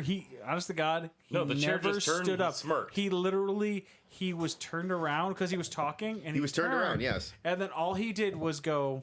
He turned No, he his head. stood up. No, he didn't. No, Yes, he did not stand up, He dude. stood up. I'm pretty sure he's about to pull the movie up right now. He did not stand up. I bet you a 12-pack of Great Taste, Less Filling Miller Lite that you're wrong. God Just like damn. that fleck. Only 96 calories. Fuck Miller Lite. Eat a dick. All right. here we go. I don't need sound for this shit. Of course you don't. No, we just need to prove cheddar No, I wrong. got one random question while we're talking about, people. Oh shit! He Yep. did stand up. Damn. Fuck you, I owe you a case now. It's still a case. Okay, whatever. It's Miller Lite, it's water. You don't ever actually get to see like the whole stand up. Well, no, but you saw him stand up, and then he turns, and it's like, holy shit. And there's probably, and we were, of course, in a sold-out theater, and you saw probably about, like, seven, we saw, like, 7 other people go, holy shit. Thanos did not stand up. Oh wow, he did stand up. Okay. So nobody actually saw the hands like make him stand up. I didn't care about the stand up part because you didn't get to see the shoulder pad. It was Yeah. the fact that he was even there. Yeah. Oh, no, exactly. But like I said, like, there was, like, 7 people were sitting there just going, holy shit. And my dad's like, told you. I'm like, well, goddamn me. At least they know. At least you know who read comics that night. Tyler, Yep, exactly. Tyler, I will say one thing that Secret Empire was a good story, but we have an entire cast on it that I want to put back online that we talked about. That At least for a good 2 months, we kept saying Hail Hydra. at the end. shows how fucked up that they did with the whole storyline. Like they had such a good concept and they fucked it up so Oh, hard. they dropped the like ball they dropped the real ball hard at really the hard at end. the end there. But I will bring up the fact that your comic that you posted in there, thank you very much, was Edward Norton's The Incredible Hulk. I was just honestly about to say something about that. Now, if we were going back to where we were going before that, Thomas Jane Punisher still wins. Oh, on that, yes. okay. I agree, If we go yeah. before MCU, which I don't know if Thomas Jane Punisher qualifies, because we can't say if Netflix. Hold on, because we don't know if Netflix Punisher is the actual MCU one they're going to. There's talks about trying to integrate the Netflix series into the MCU. You know, I think it did because you look at the first season of Daredevil, And they referenced Iron Man, they referenced Thor, and the incident they're talking about is Avengers. No, we understand why. But of course, like same thing with Agents of Shield. They kind of like. To be fair, they all Went integrated. off Every one of those Netflix shows integrated some form of Marvel MCU. At this point, But then they kind of like just. but at this point, they could honestly off it. just back out, and they could just pop into like they could bring in here. It's like, yeah, my family was killed on a beach when they introduced the Punisher. They don't have to talk about what happened in the Netflix series. Yeah. If the So- Punisher isn't driving a flat black 69 GTO, he's not my Punisher. Yeah. No, I know fuck he's you. gonna He say needs that. a goddamn battle van. I agree with the battle van, but the friggin' battle goat is the best. Yeah. No, the battle van was the most amazing thing that ever happened. The In the GTO, comic- the GTO was phenomenal, The and I will GTO give you really that. was. The GTO made me cream my pants a little bit. The '90s metal soundtrack was phenomenal. Like I'm gonna make sure none of you leave here until we're done watching a whole bunch of Honest trailers tonight, and that's gonna be my life for this evening. But with that, I'm Hold going. on. Before we end this, or whatever the hell he has to say. Yes, no one actually, no one in this group forgets that Edward Norton started that off. Because if you remember, at the end of Iron Started Man one. what? Edward Norton's Hulk, actually is what started the MCU. Yeah. That's that really If you crappy want to get one, right? technical, Tony Stark showed up in the end credit scene with Thunderbolt Ross. Yes. Yeah. But that was a different movie, I thought. No, No, that no? was was the end of that Hulk, the one that had the Oh yeah, abomination. Hulk came out. Actually, Hulk came out after. Hulk came out after Iron Man. My bad. like a month later. it So was. it's like It wasn't real that close, far. Yeah. I was in another country watching that one. So that's my bad. so this is where my I went to a lot of countries. Damn it. so this is where one random question comes in real quick. Who was the better Hulk, Edward Norton or Mark Ruffalo? Are you talking Bruce Banner or Hulk? Because the better Hulk is simply on who had the bigger CGI budget. Okay. Actually, I I'll go with really Bruce did Banner. prefer. I really did prefer Edward Norton's Hulk like CGI Yeah. over Mark Ruffalo's. Agreed. Yeah. But absolutely. but they also had like to do with different. I would have preferred Edward Norton. Do you know why? Really quick, why Edward Norton was taken out of that film? he wanted because too he much can't- credit. I didn't ask you. He's a pain in the ass Wait, to work with. what do you mean? Who? I didn't ask you to who. I asked you. Okay, I'm out of this one. No, I'm asking you. I was talking Cheto. Because I know Cheto Oh, knows. yeah. Oh, Chris. he was he said earlier, he was a pain in the ass to work with. No one really liked working with And him. he also asked for too much money, like Terrence Yes. Howard. He was a big monster to play with. I believe not only did he ask for too much money, he wanted way too much creative He control. wanted like script control and all that kind Yeah, of shit. he- and when you're like- trying to build a universe, you can't give one guy script control because then it just goes off the rails. I know you're saying normies, but I have this problem with absolutes. Now, does he make a better Hulk or Banner? Norton as an actor would make a far better Banner, but the way they portray him in the MCU, it's Ruffalo is fine. was a phenomenal replacement. Okay. Okay, There is nothing wrong with Ruffalo. Does anyone else remember the fact that that Hulk also married Elektra at one point? in the comics at some point. No, in a different Marvel movie. In not even Marvel movies in general. It's just I remember Are you seriously referencing 13 going on 30? Yes. I think, God damn it. But like, if we had to rank the Hulk, I was like, wait a minute. Thank you for someone noticing that. rank your Hulks. Eric Bana, Lou Ferrigno, Ooh. Mark Ruffalo. Ferrigno for the win. I can't argue that one. He's the only Hulk that did need CGI. So you had That's four. true. That's very. You had four, which was Ferrigno, Bana, Norton, and Ruffalo. Rank them. All right, so Ferrigno. One down to four. Yeah. So no, I'm gonna start at the top. That's So- what I just said. Yeah. So we've been drinking. Yeah, Ferrigno is obviously the top. I'm actually gonna go Norton because I enjoyed his performance. Banner's at the bottom and Ruffalo's right there above him. Wait, so do your 1, 2, 3, 4. Making me do things in order. My brain is- Norton. Norton is number 2. So Ferrigno is first. So Ferrigno, Norton, Ruffalo, Bana. Yes. Nobody liked that Bana one. Go ahead. Actually, his is the same as mine. Chris? much. I vary. Honestly, I actually say Ruffalo was number 2 for me over Norton. I preferred him as Banner and Hulk. I think Norton's a better actor. I understand why he couldn't exist in the universe, but he was good in that movie. Go ahead, Bird. You don't want my opinion. Do it. I want your opinion. We're asking is you a for your garbage opinion. character. Say that again. Hulk is a garbage character. Bird, I will fucking kill you. Oh no, he means everyone except for Amadeus Cho. You're dead next. I don't know who that is. Oh, thank God. Hulk was a garbage character. There's only like 3 runs that were actually good. Planet Hulk. Planet Hulk was number 1. I'll give that one. Hulk, Immortal Hulk. Hulk and Onslaught That's another was a good one. Where Jean Grey separated the consciousness. Yeah. Frigno is definitely going number 3 for me. Oh. Norton, Ruffalo, Frigno, Bana. Nobody liked Bana, and it wasn't Eric Bana's fault. I'll say It wasn't that. his performance. It was more like, It was the whole movie as a theme because it was another goddamn Cloud villain. Yes. yeah. At the same time, if you're set up in a movie where, despite your acting prowess, I actually like Eric Bana. He's fantastic. Fantastic Hector in fucking Troy. Oh, that's Huge car guy as well. Awesome documentary about him racing on the Just side. Twick your nipples for that. Well, you mentioned Troy, so I got a little excited. You could do a whole podcast about me and Troy for another time. No. No wonder you're so happy Eric's working out. Wow. Wait, what? Yeah, well, All right. I'm just gonna stop All right right. now. We're done here. That's where I'm going to end it. It was All right. about 3 hours of us Jesus. just talking about things that jumped from the DC.